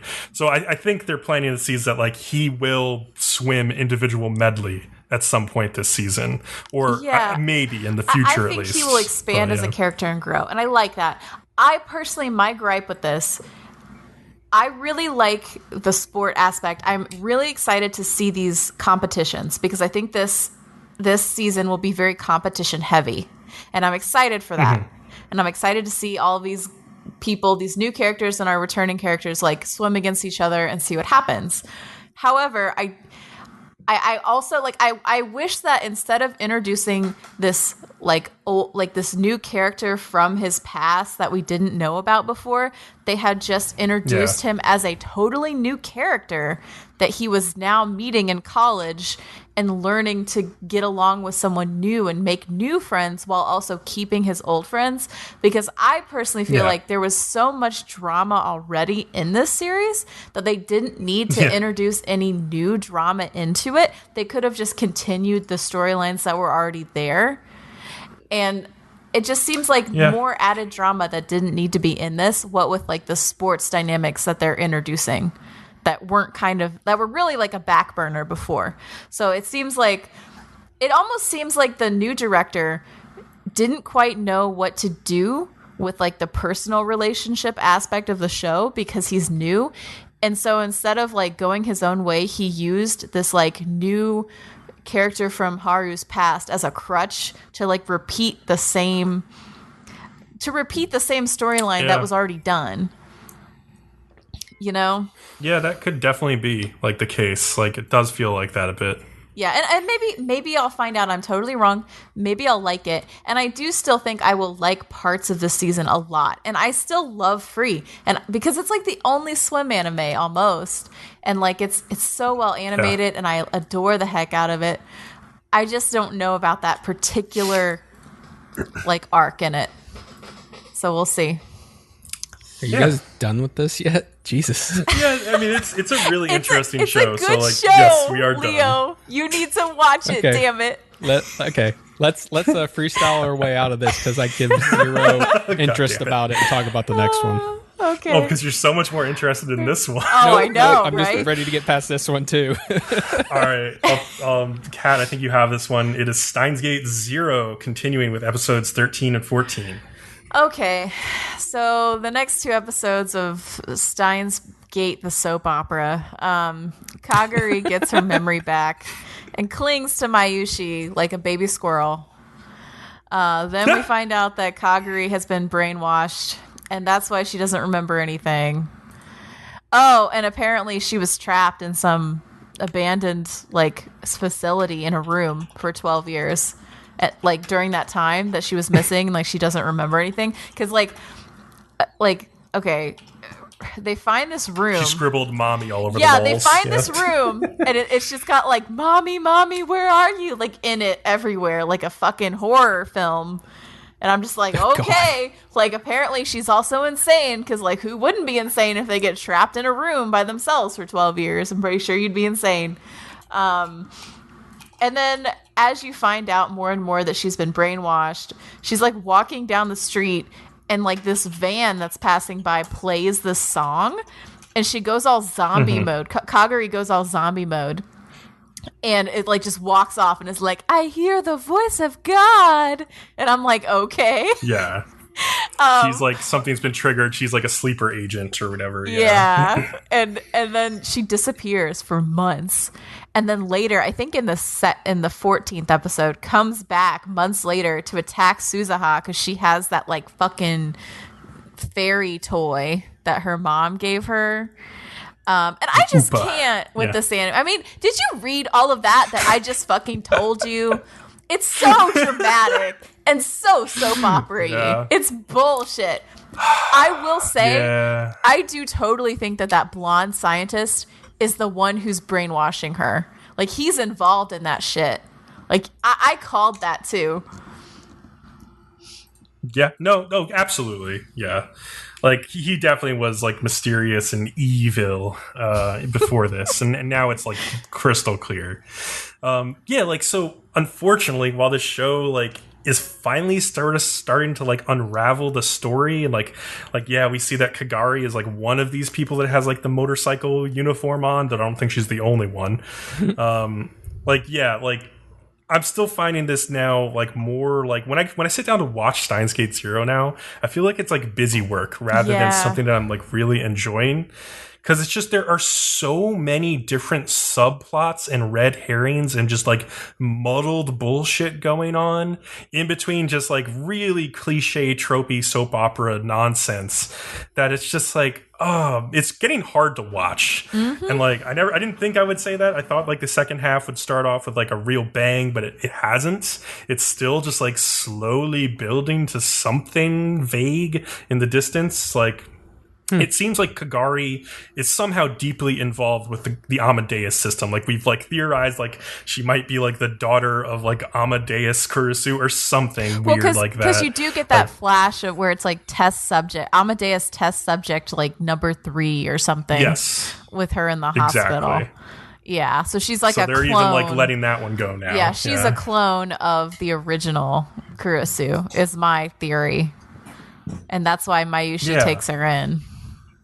But yeah, this show just has no momentum of any kind to speak of. It just seems to be wallowing around and just waiting for something to happen. And then there was one weird thing that happened with episode 14. Maho, right? She went back to America. It's been a couple months. And then she gets contacted by Daru and Suzuha telling her we need you to come back and make the time machine. And I guess she decides okay, I want to do this. I want to pursue this path. I don't want to be the Salieri forever. I can still do what Mozart did, blah, blah, blah. And but what was the point of sending her back to America if she was just gonna come right back episodes later? What was the point? There should have been something that she discovered in America, that she found out there while she was there for a few months, and maybe that'll come up. Maybe that's something that's gonna happen. But I just see no point of her ever leaving. I think we found, Bcom, that when you have to be well, maybe later it'll make sense, usually it never does. Yep, you're damn right about that. I want to give Steins Gate the benefit of the doubt, but it's 14 episodes in now. Either put up or shut up, and they have not put up. Exactly. So, yeah, it's losing me. All right, so let's move on to Thursdays to a show that is way better. Oh no! Called How Not to Summon a Demon Lord. Oh, I really like this one, guys. I'm going to be honest. I really like this one. Are you going to make you us love watch nipples. this? Are you really going to make us watch this?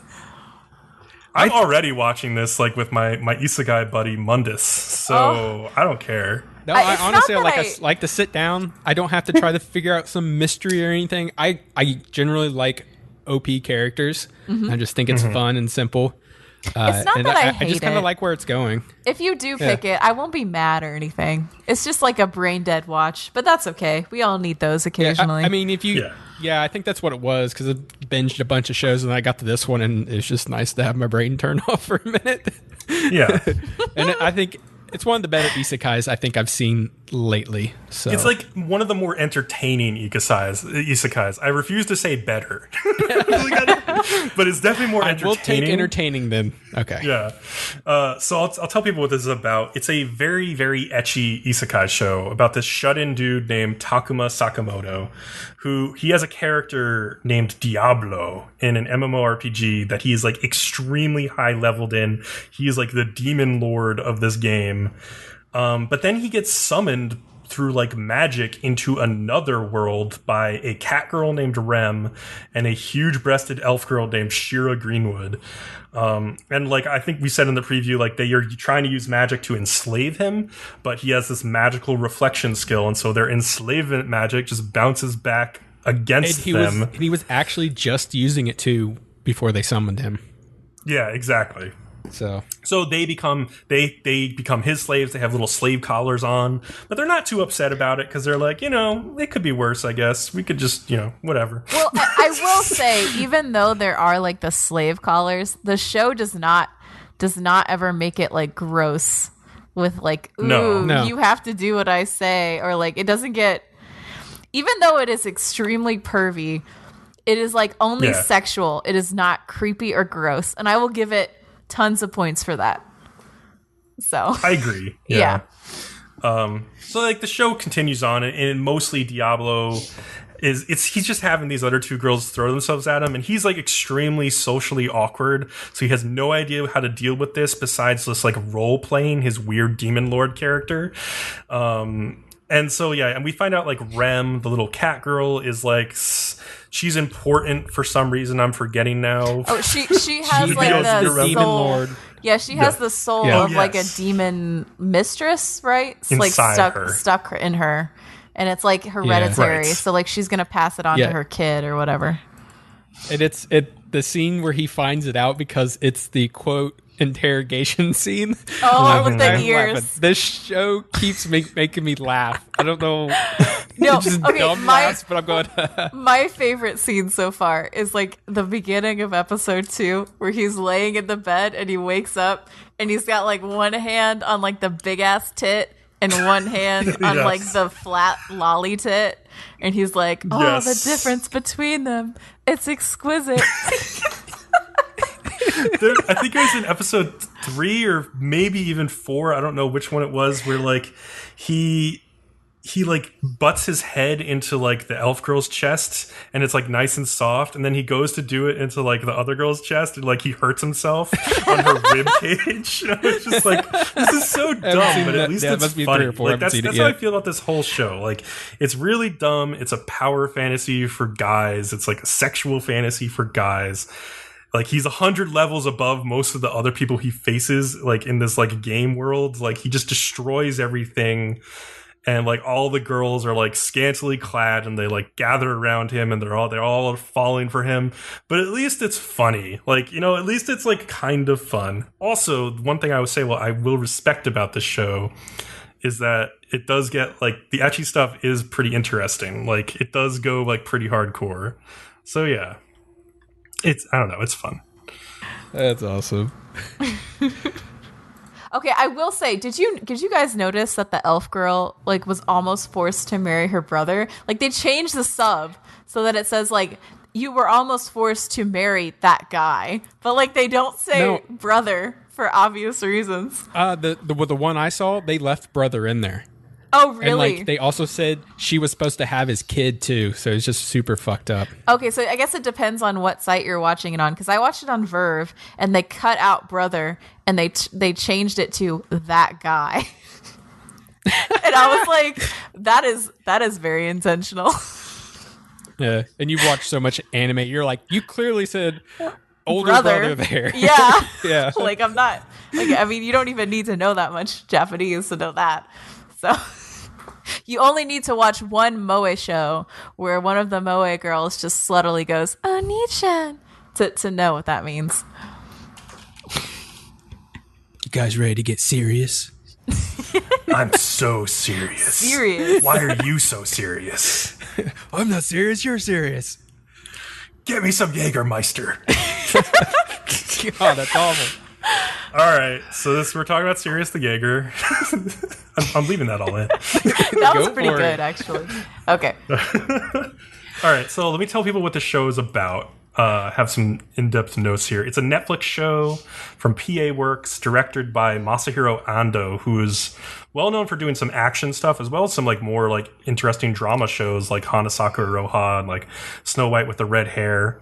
But yeah, this show follows a pack of Jaegers or vampire hunters who kind of operate under the guise of like an international shipping company called V Shipping. Did anyone else, just as a side note, find it hilarious that the werewolf company is called V Shipping? Because you would think the vampire company would be called V Shipping. That'd be too obvious. I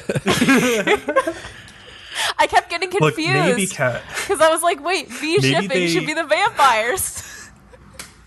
Maybe they're actually shipping the vampires together, like relationship shipping. Maybe that's what this is all about. That'll be the big reveal. No, I hope not. So the lead character, his name is Yuli. He's like a Jaeger. He has a particular talent for like sniffing out vampire blood and like slicing them apart as well. He's like a really badass like fighter. But yeah, the vampires in this show are like maybe one of the most interesting parts about it. They're very much on like the monstrous vampire side. Like there's a scene in the beginning of episode 1 where a bunch of the vampires are meeting with their like Lord Kirshner guy, and he's giving a speech, and then they all have like I think these like high class escort girls with them, and a bunch of vampire guys just like bite into these escort girls and like suck them dry of blood, and they all turn into like literal like bat men, not that Batman, but like that kind of men with like weird, like ferocious, like mouths full of teeth and like weird eyes and stuff. And like Yuli drops in on this and starts like fighting them and like tearing them apart, and then like a couple of the head vampires like escape basically.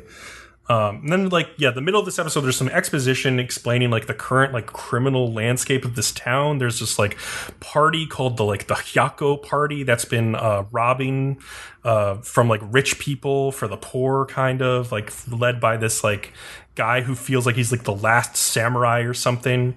And so the police officers think that they're the ones behind like these recent murders, but the Jaegers kind of figure out better, and they track down this female vampire whose name is Agatha, who, Leo, back me up, she's super hot. Yeah, she is definitely hot. Even though she only has one leg.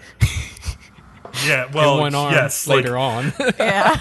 But yeah, what I like about her is that like she's hot, but like when she transforms into vampire mode, she's like very unsettling and like off-putting. Like because like when she transforms, like Yuli like outs her basically, and like she realizes she's gonna have to fight him. Like her fingers like open up into these long like razor sharp needles, and like her mouth and her face like deforms into like that like bat type of face.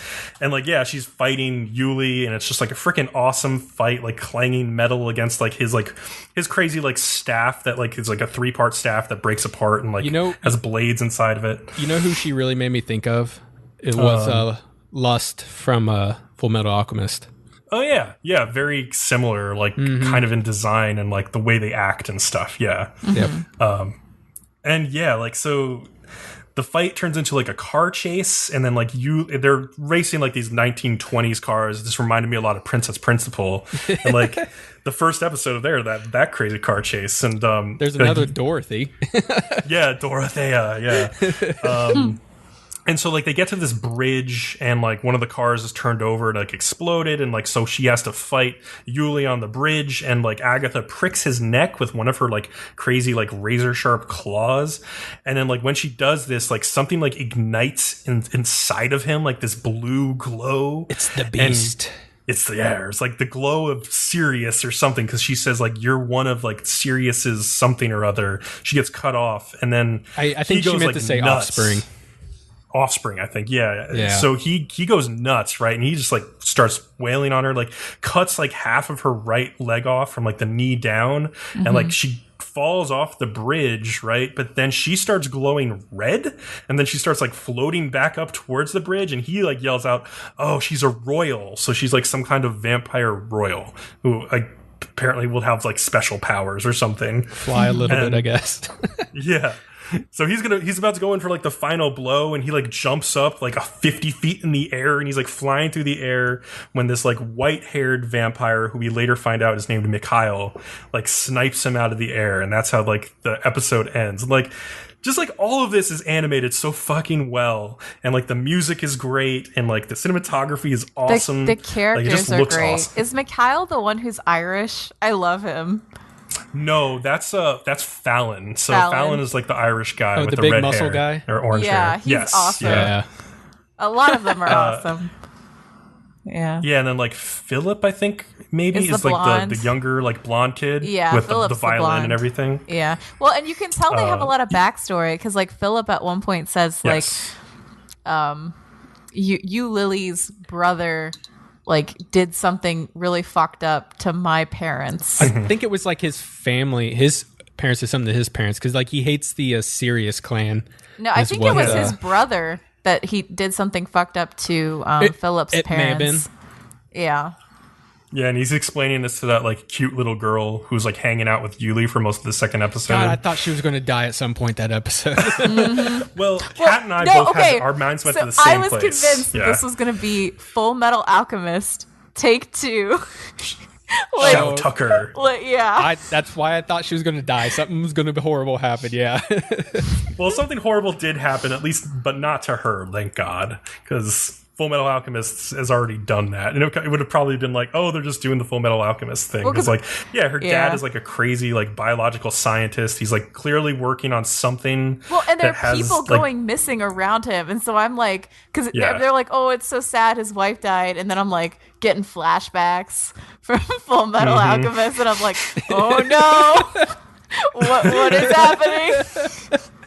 And I bet you the people making the show would probably, like, intentionally say, like, yeah, we were taking inspiration from Full Metal Alchemist, like, because it's close enough that, like, they have to know that they were on that same track. But yeah, Yuli, like, a lot of stuff happens in episode 2, like, but Yuli ends up in, like, another showdown with Agatha by the end, and Agatha now has replaced the bottom half of her right leg with, like, a sword blade, which or, is like, 2 badass. blades. It is badass. Awesome.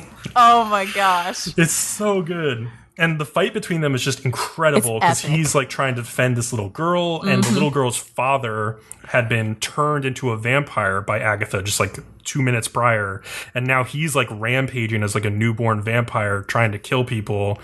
And, like, so more he has like to a handle zombie. the father while also fighting off Agatha. And so he gets the upper hand on Agatha, right? And, like, kicks, like, a blade up into the air. And as it's falling down, he does, like, a full roundhouse kick that sends this, like, shard of blade into, like, the little girl's father's neck, killing him. And it was just like, I literally audibly just yelled, like, holy shit. All over this little girl's and then face. The blood splatter, right. And, on the and girl I is just and like, whoa. as it, like, shows her face just splattering with blood, which is epically animated, by the way. I'm just like, and that's going to be so good. a fuck ton of therapy. Is what that is. Oh my God. Like, there were several times watching the first couple episodes of this that I was just like saying out loud, like, holy shit, that was fucking awesome. And, like, I don't find myself saying that often about anime, like, these days. So I was really happy to have this one, like, fill that, like, niche of, like, or that, like, empty void of, like, really awesome badass anime that I can get into. And I really like this. Yeah, This the action is one epic. of the best anime of the season so far. I don't think it's like, it's not soon enough to tell like what exactly the plot is about. Like you get hints, but I have a feeling this is going to be like a 24 episode show, and so you're not getting like a whole idea of the plot yet. You're just getting little hints. But what they've given us, I don't know. What they've given us is really promising, in my opinion. I don't know. I have a theory that like somehow like the main guy, is it Lou Lily? I can't say his name very well. Yuli. I think he's like a type of vampire that's like against the other werewolf. Vampires. No, but like they talk about his like blood or whatever, and so I think he's got something to do with the vampires too. That's just my opinion. I wouldn't be surprised by that. Yeah. I don't see where you're going with that at all. Well, just because like he like seems to like be so keenly able to like fight them more so than even his like other friends. Yeah, but if he's part werewolf, it also explains why he can smell things really well. Yeah, that's true. That's true. It's just a theory. Yeah, I'm also interested. I don't think he has any. I don't think he's in any way part vampire. But I mean, it sounds like the vampires maybe might have murdered his whole clan or something. Or like that's actually in the summary, I believe. Yeah, it might be. Yeah. I'm also interested to see what happens with that girl. Her name's Ryoko, who like they're staying at like her father's like place. A man named Yuli stood among them with a striking serenity and unusual aura, known as a werewolf who had his home village destroyed by vampires. Yeah, that's in the synopsis. Okay. Yeah. I don't know. I still say it could be something interesting there, but that's just me. But yeah, I also am interested in that girl because like they don't go into her a lot, but like there's something there too. Yeah, it's interesting. There's a lot she's doing sword training, so I'm just like, okay, she's gonna be a badass later. Like she's doing kendo training all the time. I just want to take a moment to say how amazing Lily's weapon is. It's like a giant nunchuck that turns into a scythe. Yeah, it's amazing. I don't know. Yeah, it's awesome. It's the way creative. they animate it is great. The sound effects and everything are fantastic. I mean, it is PA works behind it. They can do great things when they want to. Like Horse Girls Pretty Derby. Okay, but no, you have to admit this is better animated than Horse Girls Pretty Derby. Yes, by far. I it's actually really good. thought for a second, I was like, did Kyo Annie touch this or something? Because like it's that well animated. Where I was like, I don't know if this is really PA works, but yeah, no, it is. It's impressive. I'm glad this one lived up to what I thought it was going to be. It's just awesome so far. So I highly recommend it. Yeah, it sounds like we all really like it. But I'm going to try not to fall asleep on this next show. But it's all you, Kat. But Leo, there's only 98 Sleeping Princess. We have to be the two that finish off the 100 Sleeping Princess. I need a full 100 Sleeping Princess. So... All right. So the next one is 100 Sleeping Princes or The Kingdom of Dreams. So this is based on a video game. And like you can tell immediately it's based on a video game. So basically the idea of the show is that this chick gets like popped into this random parallel world and she doesn't understand why she's there. She just fell asleep one day and she's in this world and she's trapped there now and she's kind of stuck there. And is this an isekai? It's basically, it's an isekai. It's an isekai. It's a reverse harem isekai. Wow. Yeah. And all she does is go around to these different kingdoms and try and wake up these princes who are either literally asleep or some of them are like dark and tortured and like are mentally asleep. And she has to go around and collect them and like wake them up, kind of like Bishi Pokemon. Or her goal, like as she like wakes them up, they like convert and they're like, oh, and now I love you and I'm gonna follow you everywhere, and they like follow her. And my guess is like by the end of this, she just has like 100 guys like following her from town to town. Like I don't know. It's interesting. Yeah. But yeah, there's also stuff do like... Do the guys ever like interact with each other or do they just talk to her? They do interact with each other, but it's all very like, oh, the one guy is really silly and like goofy and the other guy is serious and like we need to stick to a schedule, and like they fight each other like, why are you being whiny? And the other one's like, you should chill out, and like she's how long are these episodes? In the middle. Oh, they're full-length episodes. Yay. Yeah, no, it's a fluff show. It's popcorn. It's not anything you need to watch. There are much better reverse harems out there, especially this season. That's good, because I didn't find time to watch this one, so I feel less bad about it now. Oh, man. All right, let's move on to another big show, which is Banana Fish, which is on Amazon Prime Video. Which sorry, go ahead. Oh, that's okay. From Studio Mappa and from the former director of Free seasons 1 and 2, Hiroko Utsumi. Mm-hmm. So, yeah. Yeah, so actually the title actually makes sense, and they do it so quickly. Banana Fish is referring to a drug, and I was just like, oh, that makes sense now, because have you ever heard of all the insane strand names for weed there are? Mm-hmm. Mm-hmm. So there's a drug out there. Have you had banana fish yet? Would be like a serious line somebody would say, I feel like. But if you guys want to say your parts on it, and then I'll get into the synopsis a little bit. Well, I'll also say the one other thing about Banana Fish is the Perfect Day for Banana Fish is the name of a short story by the author J.D. Salinger, who wrote Catcher in the Rye. Mm-hmm. So that's also where the reference is coming from, if you want to look into that short story. Mm-hmm. But yeah. Yep. They kind of reference that too, like in the anime later a little bit. Mm-hmm. But yeah, I don't know. I love this show. Like the plot goes really fast. Like you get a lot in this show. Like it's not gonna be boring. It's gonna be really good. I don't know. Like okay, so it gets real almost immediately. Like the shot where the kid, I think his name is Eiji, the camera kid, he gets kidnapped. And with the other little boy, and they're like in the car, and Ash like shoots the dude in the car next to them, and he just dies, and you like see his face just like go, and Eiji's like, fuck, this is happening. He died. Oh shit.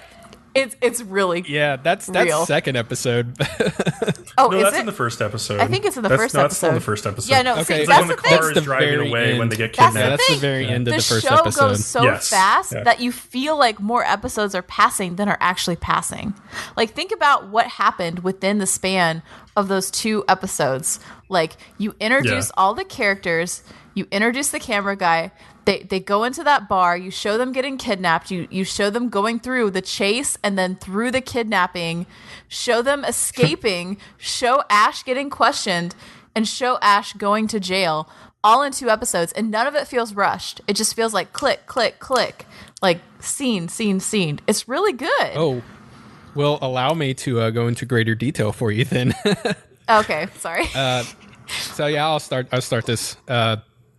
It starts off, it's just this war unit. We don't know really where they are. It's not important. What's important is a guy named Griffin Calories, who is Ash's older brother. He went off to took a piss, but comes back, and he's acting weird, and then he just like grabs a gun and just starts fucking shooting everybody. And they finally get him to stop by like shooting him in both his thighs. And the only thing he can say is banana fish.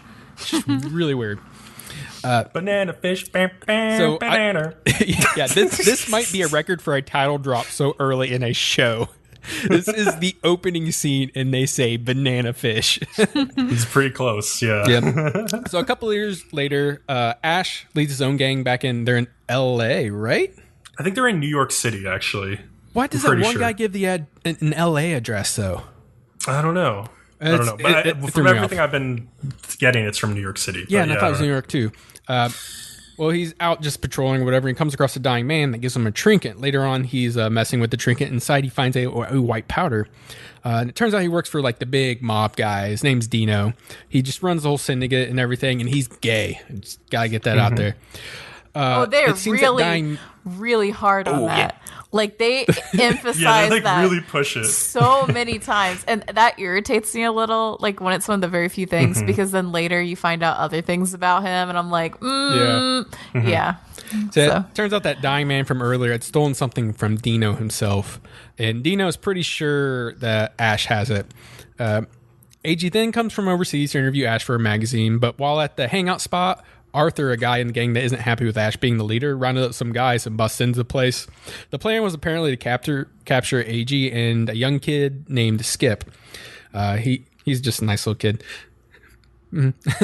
Arthur is also working in conjunction with a guy that's under Dino named Marvin, who also really, he doesn't like Ash, but in the second episode, we kind of find a little backstory on him. I'll get to that, get there, because it's fucked up. Yeah. It also seems like some of the, a couple of the detectives seem to have an agreement with Ash, since he was it seems he was able to round up all the gangs and bring them under control.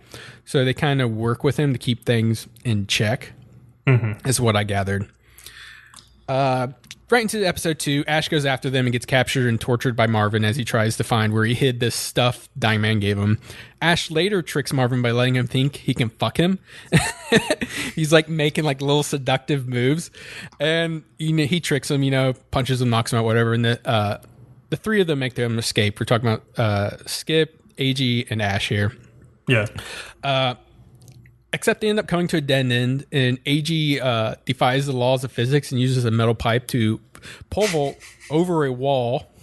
Yeah, I don't know how that pipe would have enough bend to it and like flexibility to actually like propel him over that like barbed wire wall and covered in rust spots. He does like he's like, oh god, I hope this doesn't break. I hope it doesn't break. Yeah. Yeah. Yeah. It was pretty impressive, and there's like a whole like big scene where you see like Ash in his eyes and his pupils, you see like AG like flying up and over the walls. And he's like, oh. He's like, oh, this guy's pretty interesting. Yeah. So AG gets away. He does finally get some cops, but then he collapses and ends up in a hospital, but because he's bleeding from a wound and stuff. And like I had this like mini rant in my head when I was like, why is all these Japanese people anemic? Why did but like, he got cut. He got cut deep by glass, and like his first mistake was he pulled that fucking glass out. You don't pull that out until you're like ready. But let me tell you about my rant, because I was like, why are they subjugating these people? I'm like, wait, they're just doing it to themselves. What the fuck? So anyways, Ash and Skip get like recaptured, and before they can relocate, Shorter, one of his Ash's buddies, shows up with like some of the crew and starts beating up the thugs and stuff, and it buys them time for the police to get there. But then Marvin's like, oh, this is fucking bullshit, and he goes to shoot Ash, even though Dino told him not to kill Ash. But Skip's like, no, and he runs at Marvin. And then Marvin turns and just like blasts 2 caps into this kid. And this kid's what, 8, 9? Something like that. Probably like 12 or 13 or something. Yeah, he's young. small. He's young. Yeah. And Ash is pretty like, sad. What the fuck? And then he chases him down in the car, and he tracks him down to his apartment. But Dino kind of found out what was going on, and he had Marvin killed in his own apartment. So suddenly the cops show up, and it's just Ash with a dead body and a gun on the floor. And so he gets pinned for the crime, and Dino also pays off a detective to help speed things along, and then he also pays a judge to send Ash very quickly to the state prison because Dino has all kinds of men in there. The detectives do say, the ones that have Ash's back say something about getting hold of a Max Lobo, who's already in there to protect him until they can get him out. Yep. So I did not. What was the one you said you liked the soundtrack and something else? What was it? Oh, darn it. It was the other what? Really big. Oh, the God we just talked about. Sorry, Jaeger. You really liked the soundtrack in the Jaeger, and I didn't notice it. But I definitely noticed the soundtrack in Banana Fish. Yeah, I thought it was really good. It stood out, and it was interesting. It makes sense for like, I don't know, like what they're doing with all the mafia stuff. Yeah. So back to let's talk about that one scene. Yeah. So there's the scene where they're kind of interrogating Ash, and the they detectives found a the detectives are interrogating him. Yeah, the police officers. Yeah, are the one that got paid off, and then like hid the 2 that has his back are also in there. They're in the asking interrogation him room. about like, did he kill Marvin? Since they found him over his dead body. Yeah, and what they found in Marvin's place was a stash of like child pornography, and then a bunch of DVDs. And like the one detective that got paid off is just intentionally puts one in there, and it's Marvin fucking a young Ash. So that was super messed up. Holy shit! They like force Ash to watch this, which is like.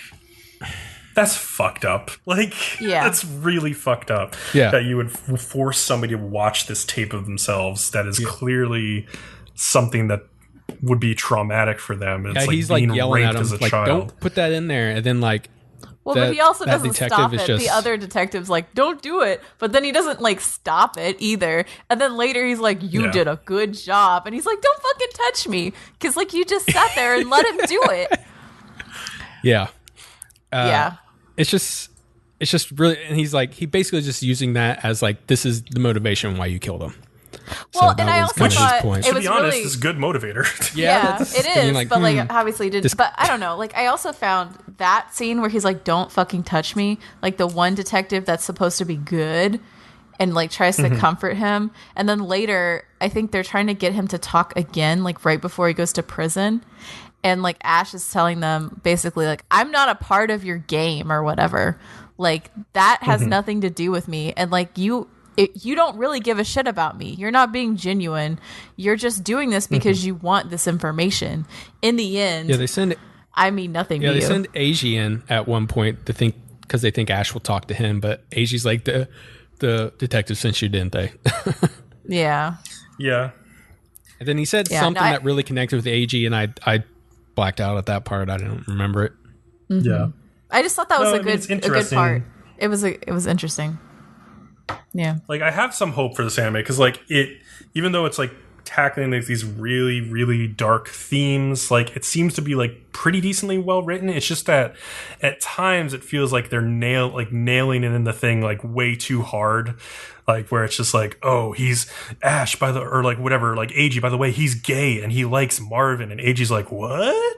And it's just like I don't know. And then like, Well, that's I it's felt just- like that was Japanese society creeping into this anime. Like the Yes. whole emphasis, like he's gay, and he like said it like 6 Yeah. times, and then you find out later he's into child porn, and I'm like, come on, Japan, don't be like that. Well, Don't be there's like also there's that scene in the very first episode where Ash is going to the place to meet Dino, and Marvin's outside, and he flat out tells him he's a fag, Yeah. which was, and that was the translation I had. yeah, it's controversial because like apparently there's people who've been complaining about the Amazon translation for this because sometimes it seems like they're translating generic like Japanese insults into homophobic slurs when they don't need to be. So it's kind of like, I don't know. There's some like fight over whether this is something that's like the original intent of like the work or not. And so I don't know. That'll be interesting to see as it goes okay. on. But Yeah, like we wouldn't know without checking Then out the manga, I guess. we probably Exactly, need to yeah. be paying really close attention to that then, just so that we can get it Yeah. straight. Because I think we're probably going to cover this. So yeah, probably. Probably I mean, most it's just likely. really interesting because I don't know, like I have so little faith in Japanese anime to cover child porn related issues with any level of gravitas or care. That makes me think if Ash he might have actually potentially used that as a more derogatory term towards him, just to like get under his skin or something, I guess. In that sense, that makes sense that line way. made sense to me in that translation because like I think he would be trying to get under his skin and use that as a weapon against him in that moment. Okay. So but like other times apparently it's been a little bit more controversial. yeah, I also didn't like that they killed off Skip, because it felt very tropey. Yeah. Like, oh, the one black character that we know of right now as of this moment in this anime, and now he's dead. That And irritated he's a child. me.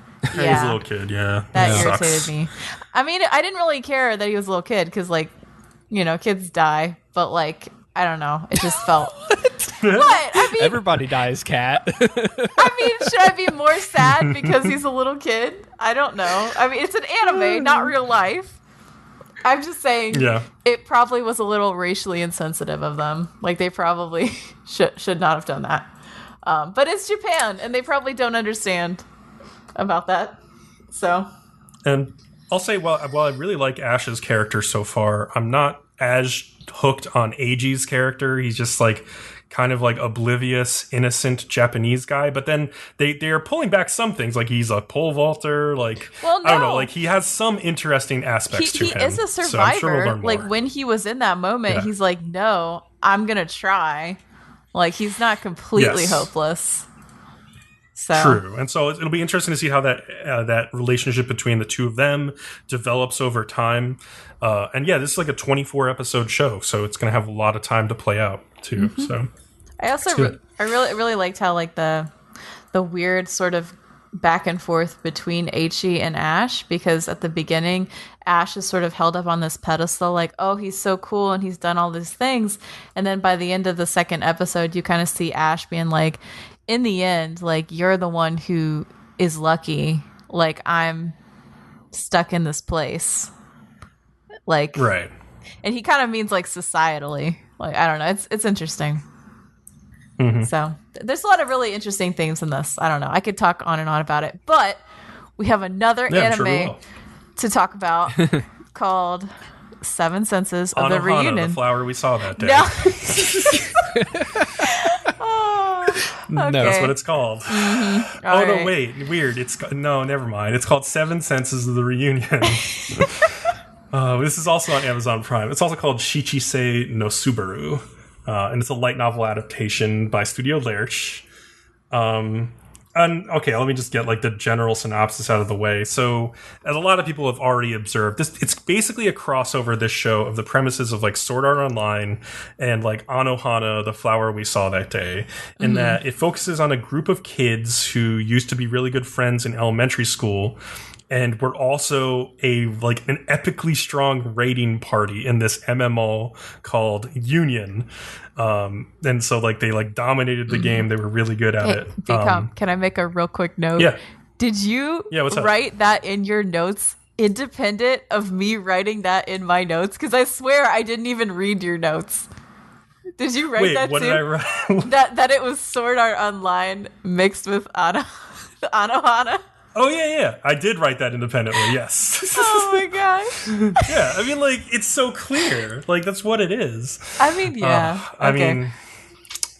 But yeah, so, like, the Anohana part comes in when one of the girls in their raiding group, she has this weird power, and the power is to see the future before it happens. Except in this one case, apparently, because they get into this battle, and maybe she can see the future, but she decides, like, the battle has gone bad, and she wants to defend, like, MC-kun, like, the main guy.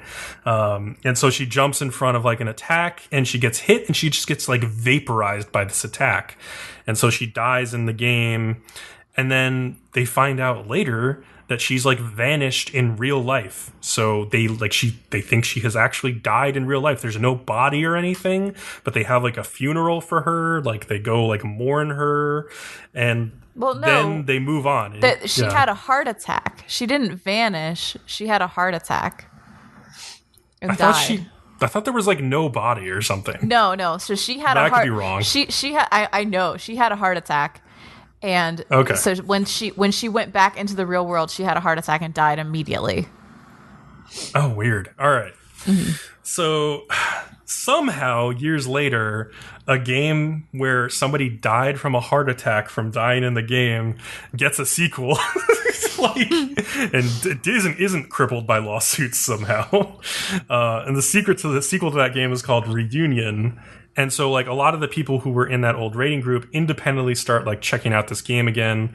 MC-kun quickly discovers though in the game, he goes into a raid and goes in this weird area of this dungeon, and he finds this chest, and who pops out of the chest except the little girl from Anohana who died. But somehow she's alive again, and she's in the game, but like she can't log out of the game because I guess she's just like maybe digital data, but she keeps like claiming that I'm alive, everybody, like I'm really here, I exist. Because I know you were saying that like I don't know why they wouldn't like find a way to contact the developer and all this.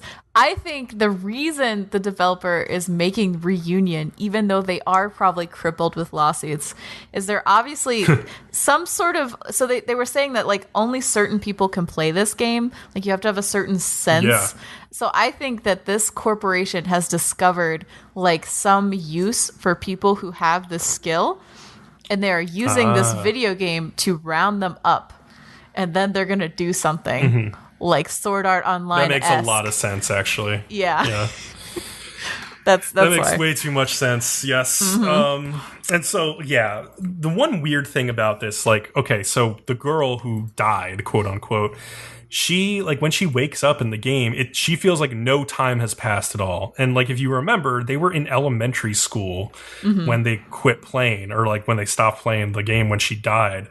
But so, like, they interact with her, and, like, she's, like, a little bit young and innocent, but it doesn't feel like she's an elementary schooler anymore. Like, it feels like she's talking to them on, like, a level she shouldn't be able to talk at sometimes. And they don't treat her like an elementary schooler. They don't, like, really address that, like, she is basically an elementary schooler and they are now high schoolers. They kind of just, like, roll with it in a way that didn't feel, like, authentic to me. Like, I thought that would be, like, more of an issue. Because, like, imagine you in elementary school trying to have a conversation with your high school self or like your friend from high school or something. It would be so weird. You would feel so out of place. Like, you wouldn't know how to talk to them. But yeah, so that felt off. And then, but like, yeah, I watched like the first 3 episodes of this show, and like basically the other members of the guild or whatever find out that this girl has come back, and they all have different reactions to it. Like, one of the other girls like doesn't really believe it until she like sees it, and there's like obvious proof that she can use her power still. And then one of the other guys is like really just like, I don't know, remorseful over everything that happened, and like has not talked to them. And so he's doing his own weird thing on the side. But like the problem is like everything is just so boring. That's like all I have to say. Like, it was just so boring. Like, at least How Not to Summon a Demon Girl was like entertaining. Okay, you one was cannot just, like, say worse that Anohana. is more entertaining. This at least has a plot. I will. Like, come on. Like, okay, yes, this does have a plot. Like, I was saying, like, to myself after the first episode or episode and a half, I was like, okay, like, at least this is interesting. Like, it has a plot, even if I've seen this type of plot before. But then, like, by episode 3, I was just like, this isn't going anywhere. And, like, I don't like any of these characters, and I'm not feeling invested in, like, finding out like what is going to happen to them, because I'm sure it's just going to be some like sappy, like heart-pulling bull crap that's like going to try and make us cry at the end. Well, okay, and I don't want to cry, Kat, over this stupid isekai anime. Like, I agree that the ghost thing will probably, they're trying to use it to pull on heartstring, but like, who is really naive enough to fucking fall for that and really give a shit? Like, even young anime fans can see sort of this like shallow setup for what it is. I would think. Yeah. I would hope no one like cries over this level of emotional depth. It's totally bullshit. Like, no one's really gonna be like, oh no, boo hoo, she's a ghost. Like, not really, right? Like, it's all it's all just pretense. You guys have not convinced me to try to watch this at all. Well, good, because I just don't think it's that good. Like, yeah, it's better than some isekai shows I've seen over the past couple of years, like, for sure. But I still don't. I don't know. I'm just like not intrigued like by the mystery of this show, like the main mystery. Yeah, like, it's gonna I think it's gonna play out in a fairly simplistic way. Yeah, so, it's gonna be a very standard isekai watch. In my opinion, it's probably the best isekai in the summer batch, but like, it's going to be very predictable. You're not going to be surprised about what's going to happen. It's just a video game anime. That's all it is. So you're saying you like this better than how to not summon a demon lord? Yeah, because at least it has a plot. Like, How Not to Summon a Demon Lord is more like a brain dead watch. It's at least enjoyable. But it doesn't have a plot. Like, I need something. No, it has lots of plot, Kat. Just a different kind of plot. So much plot. My brain is overactive. If I don't constantly. have something to keep my brain busy, I'm just going to think of, like, the meaning of the universe and, like, why grass is green or whatever. You mean for the boobs whole bouncing time. doesn't keep your attention? I'm completely mesmerized by boobs bouncing. To be fair, I don't care for the boob bouncing either. It's like so dumb. There's too much of it. I need something. I need something to keep somewhat of my attention on the anime. And like, How Not to Summon a Demon Lord just doesn't have enough plot there for me. I try, but I mean, occasionally like the boobs jiggle and my focus is like back on screen, but that only lasts for like 2 seconds. You know? Oh, darn. Well, all right. I think that's it for this. So you want to wrap us up, Kat? All right. Okay. Thanks for listening. Remember to like, follow, and subscribe to us on YouTube to get updates on new podcasts or videos. You can also find our podcast on iTunes, Google Play, and Stitcher, and follow us on Twitter at Nerdom and Other for updates as well. With that, we'll see you next time for the second half of the shows. Bye. Bye.